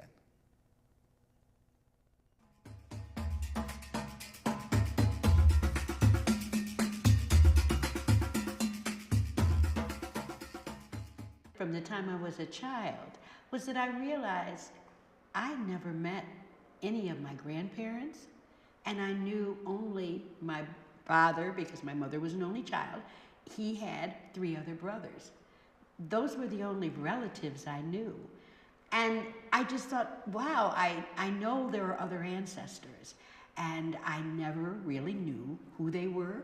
They didn't talk about them, even though we had family gatherings. Nothing was ever said about those that weren't there. And we didn't have large family. Everybody had 1 or 2 children. So there weren't 13 in one and 14 in another. I was very, very curious. So you had that burning inside feeling that you needed to know more about your family. Absolutely. In February of 2021, our church gave a genealogy sessions called The Bible Tells Us So. And quite honestly, I really didn't have any interest in looking at the genealogy information, but mainly because I knew I was an adopted child since I was 7. I had no interest in finding out my biological family at the time, and I wasn't sure I really wanted to dig into genealogy for my adopted family because I didn't really know that much about their history. But my spouse was doing it, and I assisted her in her Zoom and getting it set up, and got enthralled listening to Dr. Ann Weed Kimbrough and Mark S. Owen talking about genealogy and talking about the history, and that sparked an interest in my heart. They say Daddy changed his name to Sam Wilson because it was Isaiah Hezekiah, and he and some white man got into a fight. He killed a white man, and he had to change his name because he was in the Conservation Corps. I said, okay. And he says he's from New York. But when I looked, it looked like he was from Heflin, Alabama. So I said, okay, somebody's not telling the truth. Somebody's definitely not telling the truth. You've done some of your first steps. Oh yeah, when they told me that, I said, let me look into this, because I didn't know. And then they're gonna tell me, when I say they, I'm talking about my niece, he showed me a picture of his mom and dad. And dad was black, and mama was white, and they were in St. Elizabeth. I said, St. Elizabeth, that's Jamaica. Yes. I said, so what happened? Let me see the picture. I don't know where I put it. I said, okay. It was actually almost 35 years ago in Milwaukee, Wisconsin. I took a video class at Black Museum, and he taught us how to interview our relatives and tape it to have for future use. And he also had a genealogist come and speak to that class, and that immediately sparked my interest. So I did that summer interview 2 of my great aunts, and I still have that, and of course at this time have digitized those interviews. And then at that time there was not much available on the internet, so I actually drove about 2 hours from Milwaukee to Madison to the university's library to do search, but it was all on microfiche, so you weren't able to bring things home. You could try to copy what you could, and because of what that all entailed, I lost some interest at that time, kind of put it on the back burner. So over the years, I went back and looked at it and tried to go a little further. My sister had the wonderful idea in the 70s to interview my grandparents, and then in later years, we interviewed my mother and her siblings. So we have all of that on video, and I've got most of those videos that I'm gradually digitizing. So it was an excellent start of some very good information.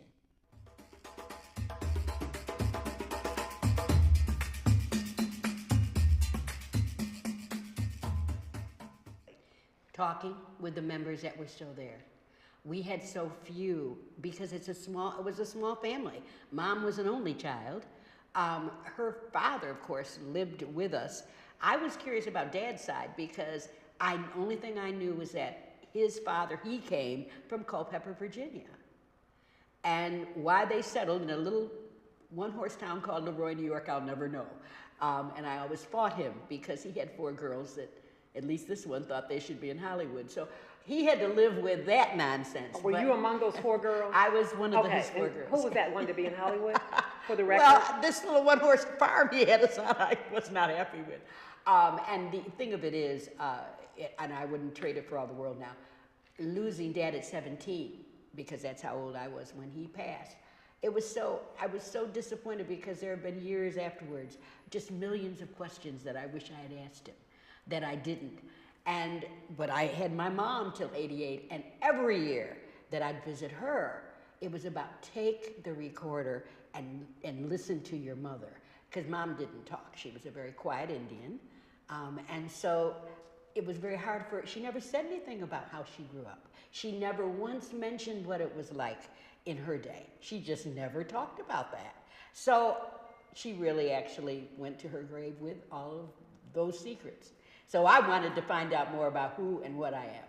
And speaking of your mother transitioning, did she leave behind anything for you to find out more about her? Not at all. Nothing.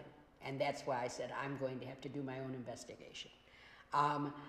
She had no cousins. I mean, we have cousins. I found them through talking to others and finding out where some of my family members were. Mm-hmm. And that's how I really started in talking with them and trying to get an idea of what the family tree looked like on Mom and Dad's side. So during COVID, when many of us were trying to figure out things to do, I took the journey on looking through genealogy to see if I could find my adoptive family's information. I really didn't have that much about my mother's side or my father's side. I was born in the era of children are to be, that's not necessarily seen, but they definitely weren't around to hear anything that adults were talking about. So there was a lot of misinformation that I did not have. And since both my adoptive parents had transitioned and my stepfather had transitioned, and that year, unfortunately, the elder in our family, the matriarch, had also transitioned. I had to start from scratch. So I had a friend, and you might have already been introduced to her. Her name is Valerie Tolliver, who was doing her genealogy and found out a lot of wonderful information. And I decided, hey, I've got some pictures of some of my family, and their names. If you could go online and just see if you could see anything, and let me know. Well, lo and behold, the exact same pictures of my mother's sisters, my mother who adopted me, and cousins were online. Ask your nearest and oldest relative. Find something to get a handle to, and then go from there. Start with who you know. Start with your closest known relatives and ask questions. I've told the young people that even if your parent is only in her 30s, 40s, 50s, still start the conversation, because it may be something that she doesn't remember to tell you about when she's in her 70s and 80s. You know, so start the conversation, take good notes, video if you can, and then compare notes. Talk to other relatives, see what their feeling is about that same situation. Just start the conversation. Unfortunately, my mother in her later years had Alzheimer's. So I lost those last years to get more information. Gratefully had asked a lot of questions up until then, but before I became more trained in what I'm doing, I didn't know the right questions to ask, you know, but I got enough information to know where to go from there to search further. So ask questions, take good notes, find a means to record what you have. Find an inexpensive tree program so you can see visually what that looks like, and then build on it from there. I blessedly have one aunt that's still living who's 90, who has very good recall, very solid in her memory. So I'm able to ask her questions, and then I go and I check on Ancestry, and it all matches up. Because you're right, Big Mama did live with them. I couldn't understand what happened. And she explained to me what happened about her getting ill and having to leave the country so she can be closer to her doctors and things like that I wouldn't have known by just seeing something in black and white that she's at that cousin's house.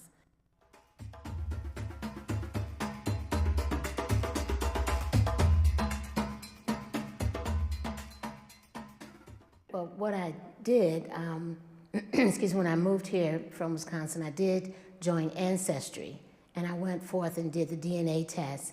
And blessedly, just a matter of years ago, before my mother transitioned, was able to do her DNA test. And that has opened up so many doors for me, because I have some of the factual information, or at least oral information given by my maternal side of the family. But to be able to go online and to find confirmation of information they've given and to expand that information further. The DNA test allowed me to meet cousins I didn't know about. I even met a half-niece on my biological father's side that I didn't know existed. I was not raised with my father and his son. So I met a niece that's still living, and she has children. So that opened up some doors. And meeting other relatives through my mother's little country church just recently, talking to a lady who we ended up exchanging names, and I found out when I came home to research that, yeah, she's a distant cousin. So I got blessed with a gift, and 23andMe, and I received that. And that was an eye-opener, because the most that I knew of my background was Caribbean, where my mom, my grandfather, her father is from Jamaica, Kingston, but my father, the only thing I knew of his background was Culpeper, Virginia to Leroy. I was told I had so much of Narragansett Indian because my mother is Native American, but that is a Rhode Island group. Nobody's ever really heard of them. They were one of these that weren't fighters, and so you don't read about them in anything about indigenous people, but they're out of Rhode Island. They do have a little museum there. I took my mother. She was not impressed. It wasn't very big. But that's how much I knew about myself. But when I got 23andMe, I found out that I not only have relatives, or I come from not just the Caribbean, but also Africa also. So I was excited about that. And that's where I have been interested in finding more about that. And then you, of course, had told me Ancestry.com. I decided to join Ancestry.com and see if I could find some more information. So I started digging and digging, and I did find a family tree that was related to mine, but the stories didn't match up. Some of the names didn't necessarily match up. So I was still at a loss, and I kept running into brick walls here and there. And quite honestly, I got a bit discouraged. And then in 2022, I decided to see if I could find out some information about my family, my biological family. because I had heard that in Jersey they had released the information where you could find out who your biological family was, or you could find out information on who adopted your child because they had released all the records. So again, here I am digging, and I ran into some brick walls again. So I went back to the genealogy for my adoptive family, and I actually started finding more information because I realized that because I knew the spelling of the name and because I knew where they lived and because I knew the dates didn't necessarily mean that the records online were accurate. So as I looked at information that was on the 1930 census, I realized that although someone had believed that the name written there was Boggs, I could tell from the writing it was Burks, and it was my adoptive family's information. So I was so excited. I found out pictures of my great grandparents, and I found the information on my Aunt Lizzie, who was actually Georgia. And although I was born in Jersey, adopted in Jersey, my family was originally from here in Georgia, Decatur, Georgia, as a matter of fact. But I kept still running into some brick walls because although I could find my mother's sisters, Rose, Olivia, and Lizzie, my Uncle Henry, her brother, because she was the youngest, I couldn't find any information on her. None. No census records at all, and I know she was born in 1925. So I was a bit disheartened again. But as I was disheartened about that information and a little bit disheartened about not being able to find the records for my biological family, my spouse did something wonderful and unexpected. She ordered the Ancestry kit. So in, I believe it was May of, because it was for Mother's Day, May of 2023, I did the Ancestry DNA kit and sent the information in. And in July of 2023, I got my results back with hits for family and cousins and a whole slew of people I had never heard of because I had no information whatsoever about my family. And I called the first person that was the second cousin. It was a woman because the first cousins were males. And I felt a little odd or a little something or some kind of way about introducing myself to people I didn't know as a child that they may not have any idea about. But I took a deep breath and I called her, and she was very friendly. She was very cooperative, but she had no information to give me. She had no knowledge, she had no record, she had no idea. And in fact, she was looking for information as well. That's why she was on Ancestry. So again, I took the advice of Dr. Ann Weed Kimbrough and said, contact that first cousin, because your first cousin would actually be your mom's or your dad's brother or sister. So I took a deep breath. I emailed them because they did have their information on Ancestry. And I simply said, hello, I am Sharon Hodnett. My birth name was Sharon Denise Gray. I was born on August 19th, 1965. And I know I was adopted, and we are a biological match. Do you have any information? And although I know this may come out of the blue, if you do have any information, please contact me. And I left my email and telephone number. The next day, he contacted me. And he was very excited about finding out more information. But he said another cousin may be able to assist me further. So he contacted other cousin because the other cousin had a whole DNA family tree. So I contacted that cousin, and lo and behold, That's my family. It is my family.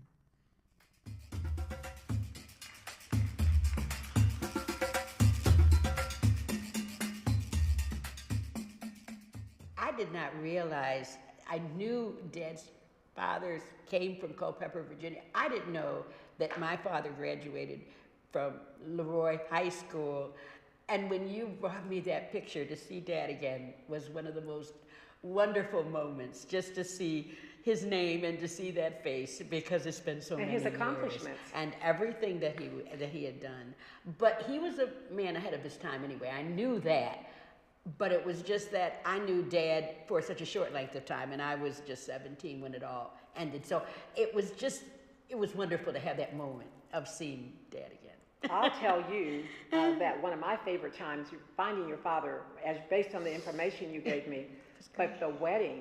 That was Mom. So yes. describe that for all of us. That was the other thing I was going to mention to you. When you gave me the newspaper article, my mom. And what year was that? Do you recall? 1940. Yes, 1940. My mom was raised in Angelica, New York. Angelica, New York is another one of those little bedroom communities near Watkins Glen, New York, which no one has ever heard of, including myself.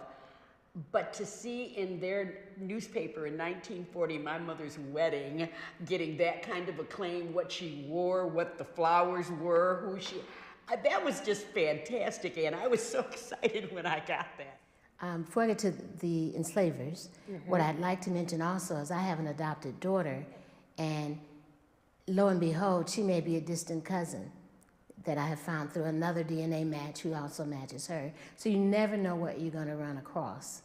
And so with her, you're still working to get that verified. We don't know how we're connected. We know that we're connected through the same person. So we need to figure that path. So that's how the journey begins. When you have a question in mind, always start with what do you desire? What do you want to know? And so you take that and you research further. So I've always wanted to know from where my family came from, especially my maternal side. So I also took the African ancestry test and found that our family originated in Nigeria from the Yoruba tribe. A cousin on my dad's side did it as well, and we originated also from Nigeria, from the Hausa side. So I want to know, who is that ancestor? Who is that one that was overseas in Africa, Nigeria, that ended up on a boat and here in America? Now I know that's grandiose desire, but it is my desire to keep going.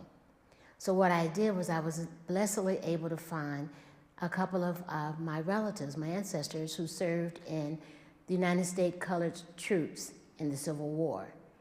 Those records were included pension files, which included information from who they were enslaved by.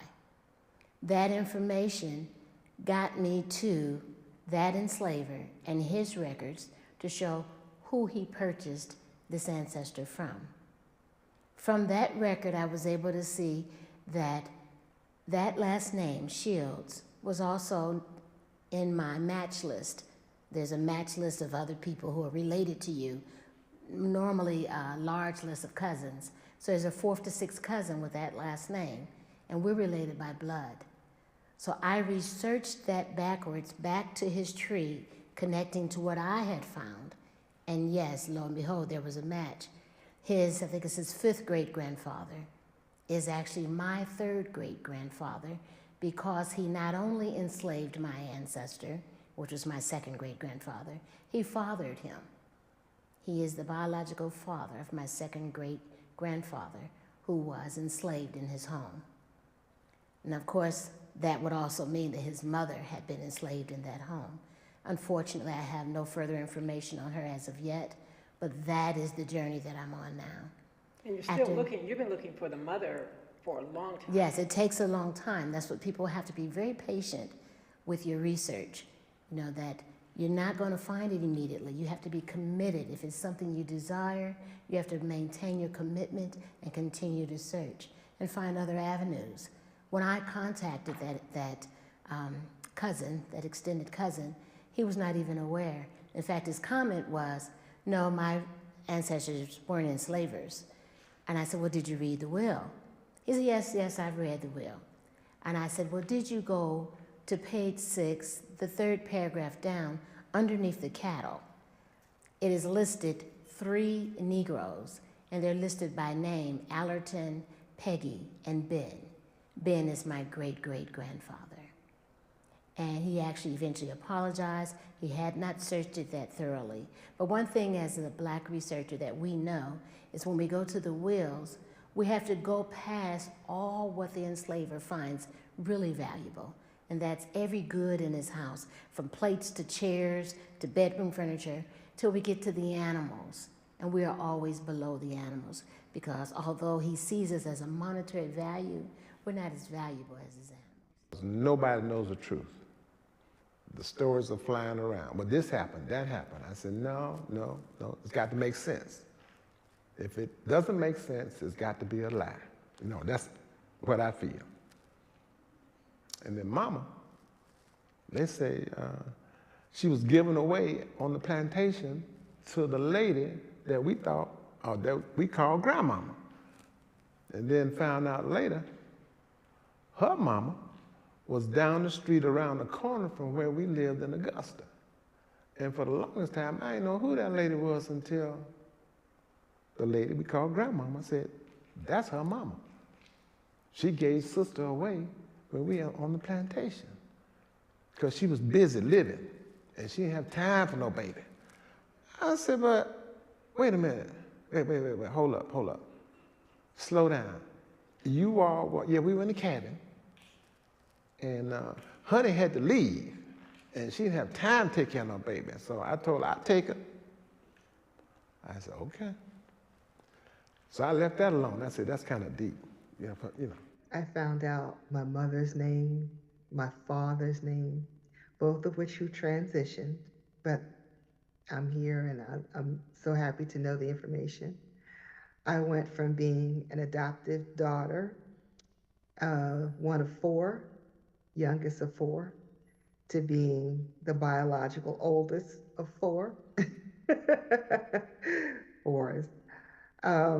I found out my grandmother's name. I found out my aunt's names and some amazing similarities. For example, they were looking for me. They were looking for me. All this time, they were looking for me. And that is an incredible feeling, to know that people that didn't even know you for over 50 years have been looking for you.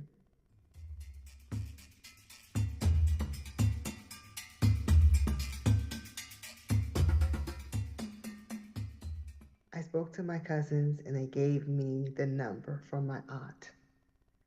And as it turns out, I was named after her. They didn't know my name because my biological mom was 15 and the family, well, let's not even get into that story. My biological mom was 15. Her sister was 5. And when she went to the hospital, the name she gave them was her sister's name, Sharon Denise Gray. So I'm actually named after my biological aunt, which is another thing that amazes me because, we as a people will find a way, leave a breadcrumb, leave a hint so that people can find each other. And that's how they knew it was me when I sent the email, because she had the exact same name. And lo and behold, I got a chance to meet her. We talk often. We met, we first talked in July, and by August we had already met. And as it turns out, she lives in Georgia in LaGrange. So it was wonderful getting to meet her, but it was amazing that at 57 is the first time I saw someone that looked like me. My aunt and I look a lot alike, and it's wonderful. So I've met my aunts, I've met my nieces, I've met some great nieces. I have met, I've talked on the phone to 2 of my brothers, and that's a joy. the patriarch of the family. I speak to him every week, every week. He has given me the most information, and he has just been my heart.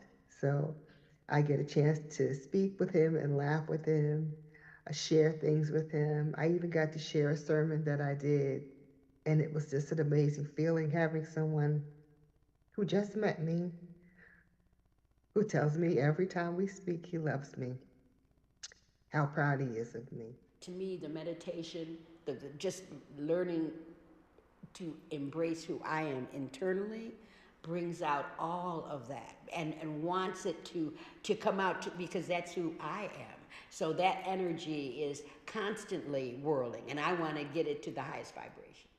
It has definitely given me a greater sense of self. It gives me something to fall back on, to know, as I explained to the young people in my family, I did a presentation at one of our family reunions, is that we're resilient people. We're strong, resilient people. That this great-great-grandfather, as a prime example, after serving in the United States Colored Troops and having to forfeit some of his pension over to the enslaver because they're lost funds, lost profit from allowing this enslaved person to go fight. They get paid back by the government. So that's how that became a paper trail for me to find him. But even after that, he went on to have his own farm, marry, have several children, and one of those children who eventually became my parent because of him. And I'm just so grateful. And that's, like I said, that's just one story. You know, there's others where I found that he had to fight to get any pension while he was living and being disabled from the war. He transitioned, his wife continued to fight. She transitioned, and the children continued the fight, and there was no funds ever given. It'll help me identify with where grandmama and grandpa, and on his side, his mother and father, how they came together. And if it is Jamaica, okay. If it's not Jamaica, okay.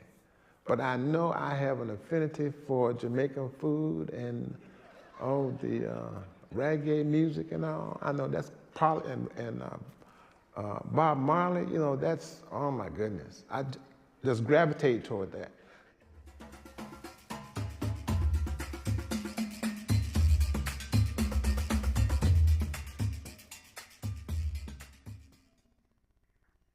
The whole idea of finding out who you are, who your people are, and then receiving the love. Not that I didn't get love from my adoptive family. I have been loved by every person, my adoptive family, my stepdad, and now I get to get some love from my biological family too. It's just amazing. And there's so many stories I could tell you that have come about from this journey, but it's been an incredible journey. All of the first cousins said, it's time, we need to see one another. So myself and two other cousins decided we would have what we call a mini reunion. No catered food, no money collected, no t-shirts. We're just gonna get together, we're gonna eat, we're gonna enjoy ourselves and talk, share good times and take pictures, and had a marvelous time. Because all of us are standing on, to me, the shoulders of giants, and those giants are those people that have come before, that are no longer with us, that we are a part of. And I can feel them. I can feel they're encouraging me to find what I'm curious about. My father, the only ones I knew were his brothers. He did have a sister. I'd heard her name. I knew I had an Aunt Miriam, but no one talked about her much because she died at a very young age. But she was a teacher, and I've spent my career teaching. So I wanted to know more about her and what happened with her, and what she died of. And, you know, no one talked about anything. So these are the kinds of things that I just know I only stand in my own way by saying I don't have time. I do have time, and I want to make for those things that are important, because we need to know where we came from and whose we are. When you know your history, you're more prone to following your path, whatever it is. Because once you see how your people got to where they got to and got you started, then you realize, something to this. There is a spirit that's moving through everyone's family, and we just need to know where it is. But I tell everybody, we got here on the boat, most of us, if not all of us, got here on the boat, and we survived. So we are the best of the best. I tell them, I don't want to hear that stuff about you can't do. You're here because you are the best of the best.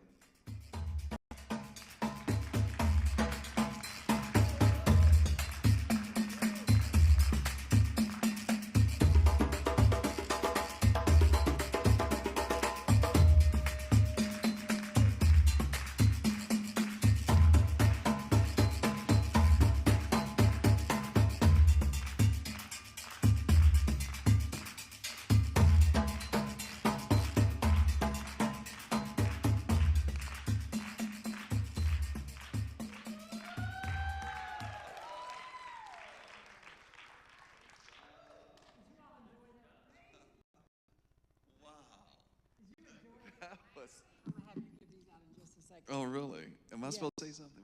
You're supposed to say something. Wasn't that amazing? Hillside.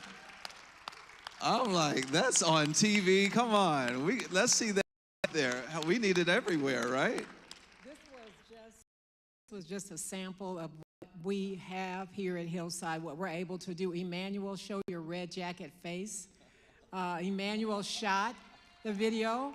And when we realized that the star of the show was down with a little bit of a COVID or something from we still have to get her, don't you?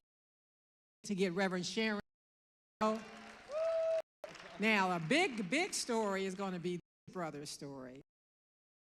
We're looking forward to our dear, but he's our king. He's our civil rights, everything. We're looking forward to all of our stories being shared. This was purposely instructional, as the bishop has shared with you, because we started this based on the bishop's idea. And you see how it all works. You see how it comes together. What is our thing now, Pastor Kilgore? What did we say? That we are what? We're going to go to counseling for what? Post-traumatic. Post-traumatic. So it all connects with our counselors. That I'm going to have our folk come up. Reverend Sharon, I don't know what to say about you. And so Valerie, and where did he go? Pookie, please come. Come on, Pookie. Cheryl, they can, whatever you, this is your pulpit. Asking me. We just need them to come up. They were willing to start us off with what we do. And Bishop will, and I will share with you the announcements. Thank you.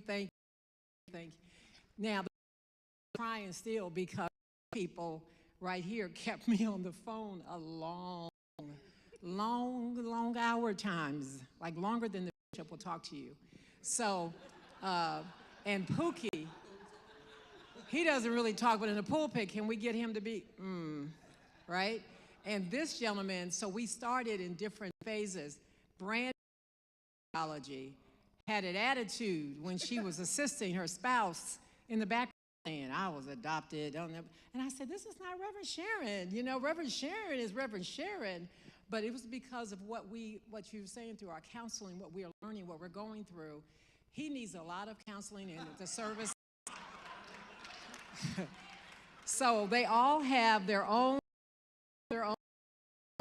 and they also have frames that are in there because we want them to begin to capture. Sharon, of course, now will have multiple frames. And so Bishop has agreed to a couple of things that he wants to announce. One right here at Hillside that, or at least I will be able to do real soon. So let's give Dr. Ann a really big, come on, a big Hillside blessing. I mean, we could do better than that. That's better than any video I've seen on genealogy that's out there. Can y'all agree? I mean, that should be out there everywhere. We're willing to do any and everything you do. Bishop, you know that. Well, let's do it. I'm telling you, and thank you so much for all that you bring here, and all of you for sharing your stories. I was just touched, deeply touched by it all. Well, I've told you, most of you know that I grew up with my mother. My mother I didn't know my father. I met my father one time, but I didn't know that he was my biological father. He came by, and anyway, I won't get into all of that. So I know that I have siblings. My father had other children. They knew me. I didn't know them. We were in school together. They didn't know. My father's sister was married to the sheriff of the town. And he was a big, everybody's, Sheriff Bobby Shannon, you didn't want to mess with him? That was my uncle. They all knew me, but I knew none of them. So I didn't have any context on my father's side of the family. And we could only go back to my great-grandfather, Ike Bomar. And all I knew was that they said, oh, he was about the color of the speaker right here. He came down the Mississippi. He was a slave, but he ended up acquiring over 120 acres in the 1800s. And when Dr. Ann started doing the research and Cousin Mark, come to find out, he was a colonel. And all of the references to my great-grandfather, and his name is Ike Bomar.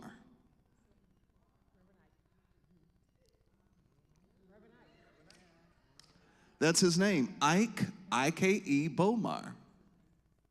So everybody thought that was Reverend Ike's son, not that Ike. And all of the information that Dr. Ann found, he's listed as Colonel Ike Bomar. Nobody in the family knew that. Now he was born in the 1800s, but a colonel. This is during Reconstruction. And that pride, because, anyway, is that enough? That was wonderful. Yeah. I mean, we didn't know. We just didn't know. But you did have cousins. Yeah. He had aunts named Pookie and all of those. Those are real names that are listed. Yeah, Pocahontas, Aunt Pocahontas. Really, those are names.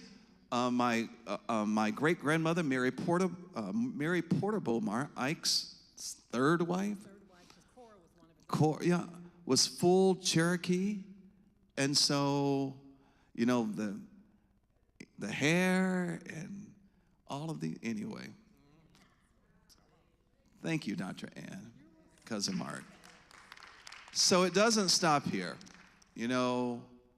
This is, when Dr. Barbara founded this ministry, she intentionally named it a Truth Center. It was initially Hillside Chapel and Truth Center. And in its evolution, it is now Hillside International Truth Center.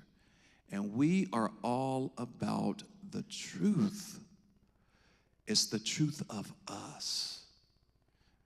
And us individually, us as a community. So what the big announcement is, I wish we had a drum roll.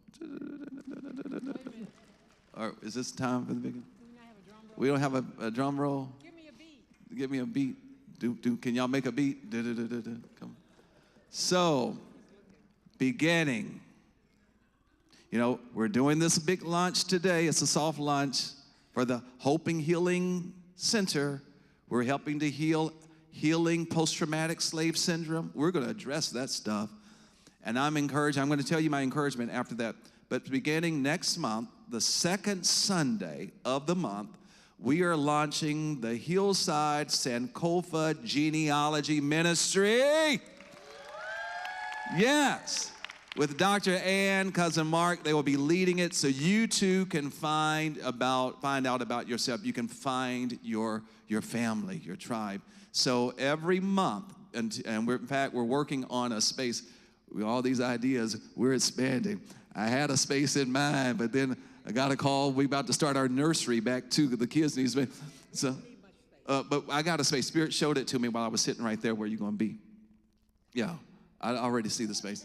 So it's going to be our Hillside Sankofa Genealogy Ministry. So at least monthly until Dr. Ann is ready to do this full time. Come on, because of Mark, full time. And not only that, let me tell you what we're working on. Through this, first we're learning our genealogy here, and then we're going to connect it with our family in Nigeria and in Ghana and in Sierra Leone and wherever your family, Jamaica. Just because you like you must be, yeah, you're Jamaican. You like, I like Jamaican food. I must be Jamaican. I guess that's what makes it so. So, but starting the second Sunday of next month, Dr. Ann will be leading the Hillside Sankofa Genealogy Ministry, and we'll begin with the session after service, and we have the space. And so if you're ready and committed to learning your history, learning more about yourself, your family, this is a wonderful opportunity. And here's the other thing. What you did, and we're all about making our services available, and I thank you, making our services available at no cost to our members, yet there are services we want to support. This is a lot of work that they're doing, and for the things that they extend the invitation for you to now render back financially, do that. Will you commit to doing that so that we can continue to be in circulation? So whatever you bring that you can share, we're so grateful, and whenever we need to provide that support to help you continue to do so you can get here full time, we want to do that, right? Amen?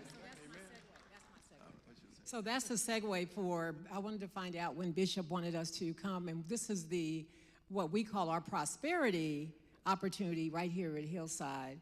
So outside of that, on that same Sunday or thereabouts, and we'll give you more information from the QR code that's offered, we will be, I'm looking at my producer, editor, the post-edit gentleman came from Hollyweird to be with us and to edit all of this for us after Emmanuel shot. He doesn't even want to be seen, but that's LaDon Ware that's up there, and his family's name is spelled differently.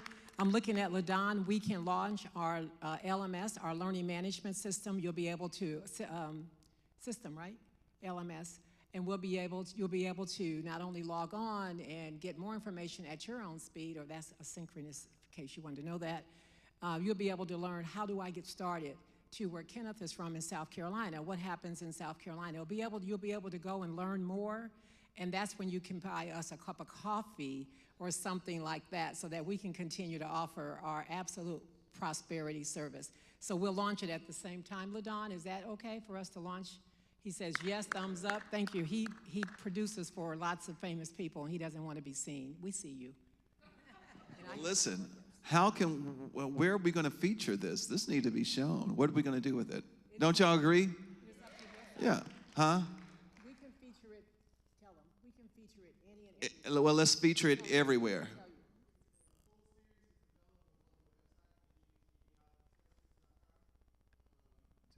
The full series will be on goodgenesgenealogy.com. We have retooled our complete website, and I have a few blogs to catch up on.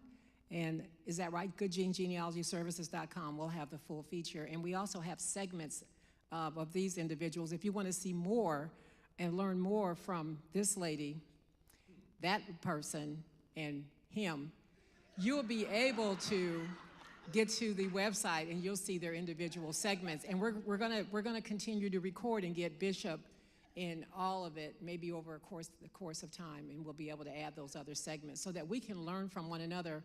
I mean, you all gave us all valuable tips on what to do. Perseverance, stay with it. They stay on the phone with you. And Bishop is, I mean, he's my rock star. He's our rock star. He does it. He makes it all happen. Thank you, Dr. Ann. So, any questions online? everything's online, and we'll have a link if it's the choosing of the church. So, Yes. okay, then we'll have a link, and we'll give it to the website, and so that's Emmanuel. And then we can do another featuring of it, right? Maybe we can do, yeah, let's do another feature of it. All right, let's give Dr. Ann another big hand, and our stars from Roots. Now, Bishop, if anyone can answer, what did Bishop name this? Did you all hear him when he introduced us? He gave us a whole nother name, didn't he? What did I forgot. Let's ask Pookie. What did he say? Oh, he wasn't here. Well, whatever it is, it sounded good to me. No, we're going to do more and more serious. Okay. We are going to do your ancestry one. All right, very well. Thank you, thank you, thank you. Listen, this is some good stuff. Thank y'all for being here. So you have a break. Go back and get some food. The food will close at 2 p.m. Keep your food in the King Chapel. See the vendors. Go by and support our vendors, please. Stop by the wellness practitioners. Get your blessing. Get your wellness. Stop by the Zen Center. Receive light and be back in here by 1:30. Come on. Get to moving. Back in here by 1:30 because we have a big thing at 1:30. Yay, that was fantastic.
All right, if we can start making our way in the hallways.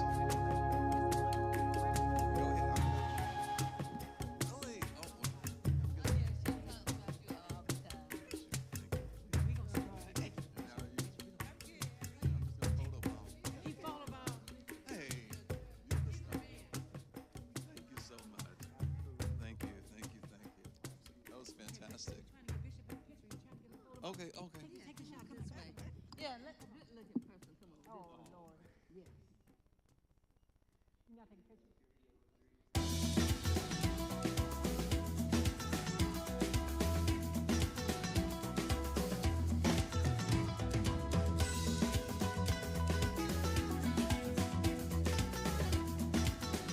All right, we can call everyone in. Did you crank up the music? Can you crank it up? Oh. All right, bring them on in, Dee Dee. Come on, homie. Come on in. Yeah. Bring them on in, Dee Dee. Come on in. What's up, homie? Good to see you. Can you crank it up? We got 1 minute. Good to see you, homie. I see your Ubuntu too.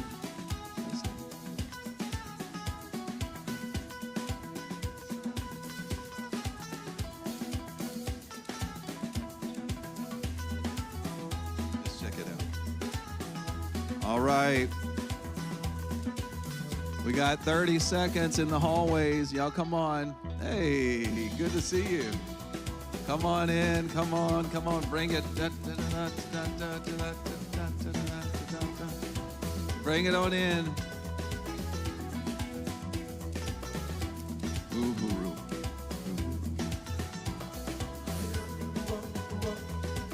For those of you who are still tuned in, we're so grateful. Thank you for staying tuned in to Sankofa Community Market Fest and Sankofa Community Fest and Market. Yes, oh, that's great. Celebrating our history, celebrating the resilience of our ancestry, celebrating our achievements and accomplishments. Come on in, come on in, come on in, come on in. Hi.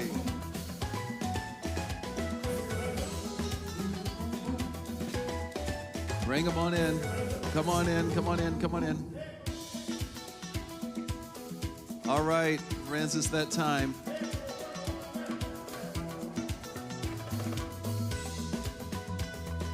So what would a celebration be if we didn't have dancing and ancestral celebration, if we didn't have drumming, if we didn't have all of those things that make up our culture that's so key and essential to our cultures? Those of you in the hallways, please find your way. Come on in, come on, come on, come on, come on, come on, come on. We're waiting for you. We're waiting for you. Bring them on in, bring them on in. In the cafe, in the bookstore, come on in, come on in. In the King Chapel, come on in, come on in. Come on in. We're waiting for you. We're waiting for you. And we're happy to have the Uhuru dancers and drummers who are going to come and guide us in a time of celebration. So you just start drumming. They're going to find their way in, okay? Now, you know, we got to get up and get ready to move some. Come on. Carmen, you know, y'all got to get up. You got to get up. Get it out. Yes, you got to get up. Just like you want them up when you dance, you get up and dance. Come on.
Okay, Mike.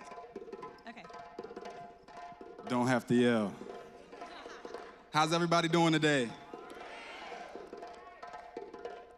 So, along with performing, along with entertainment, is education. For us to be able to know what it is that we're doing while we're doing it is a very valuable asset to our lives in all aspects. Would you agree? So do we know what we're seeing here? Do we know what we're seeing here? So at the base, African dancers and drummers, right? And at its core, us as human beings, specifically us here in America, we know that our ancestry, if we look at the world as a body, Africa is pretty much the main part of that body. All of us aspects of one body, one living, breathing organism. And right here, we carry our ancestry with us through dance and drum. When we first came on, we played a rhythm called Jagbe. From then, the dancers performed a rhythm and a dance called Manjani. Everyone say Manjani.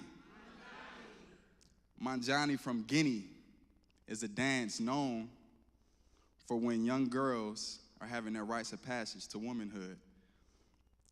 So in all aspects, even this information here is valuable to Sankofa, right? This is in Sankofa, my mother performed with a company, Sankofa, in the 90s in Baltimore, Maryland, reaching back to moving forward.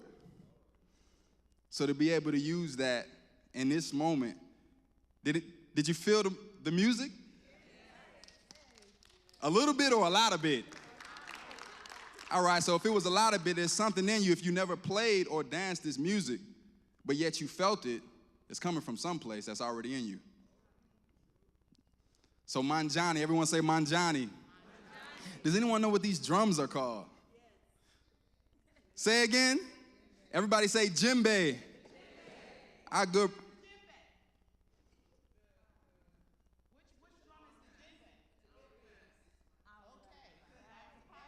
So our good brother is playing djembe for us. He's leading us as the snare drum with a drum line, giving us calls that allows us to respond. Start, stop, change, change, start, stop, start, change, start.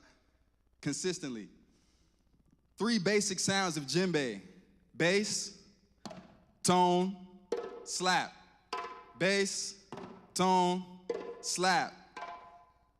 A part of the djembe orchestra, just the snare drum, just as the snare drum comes with the bass drum and the cymbals and the toms of the drum line, we have our dununs. Everybody say dununs. And there's a set of 3 traditionally. We only have 2 today.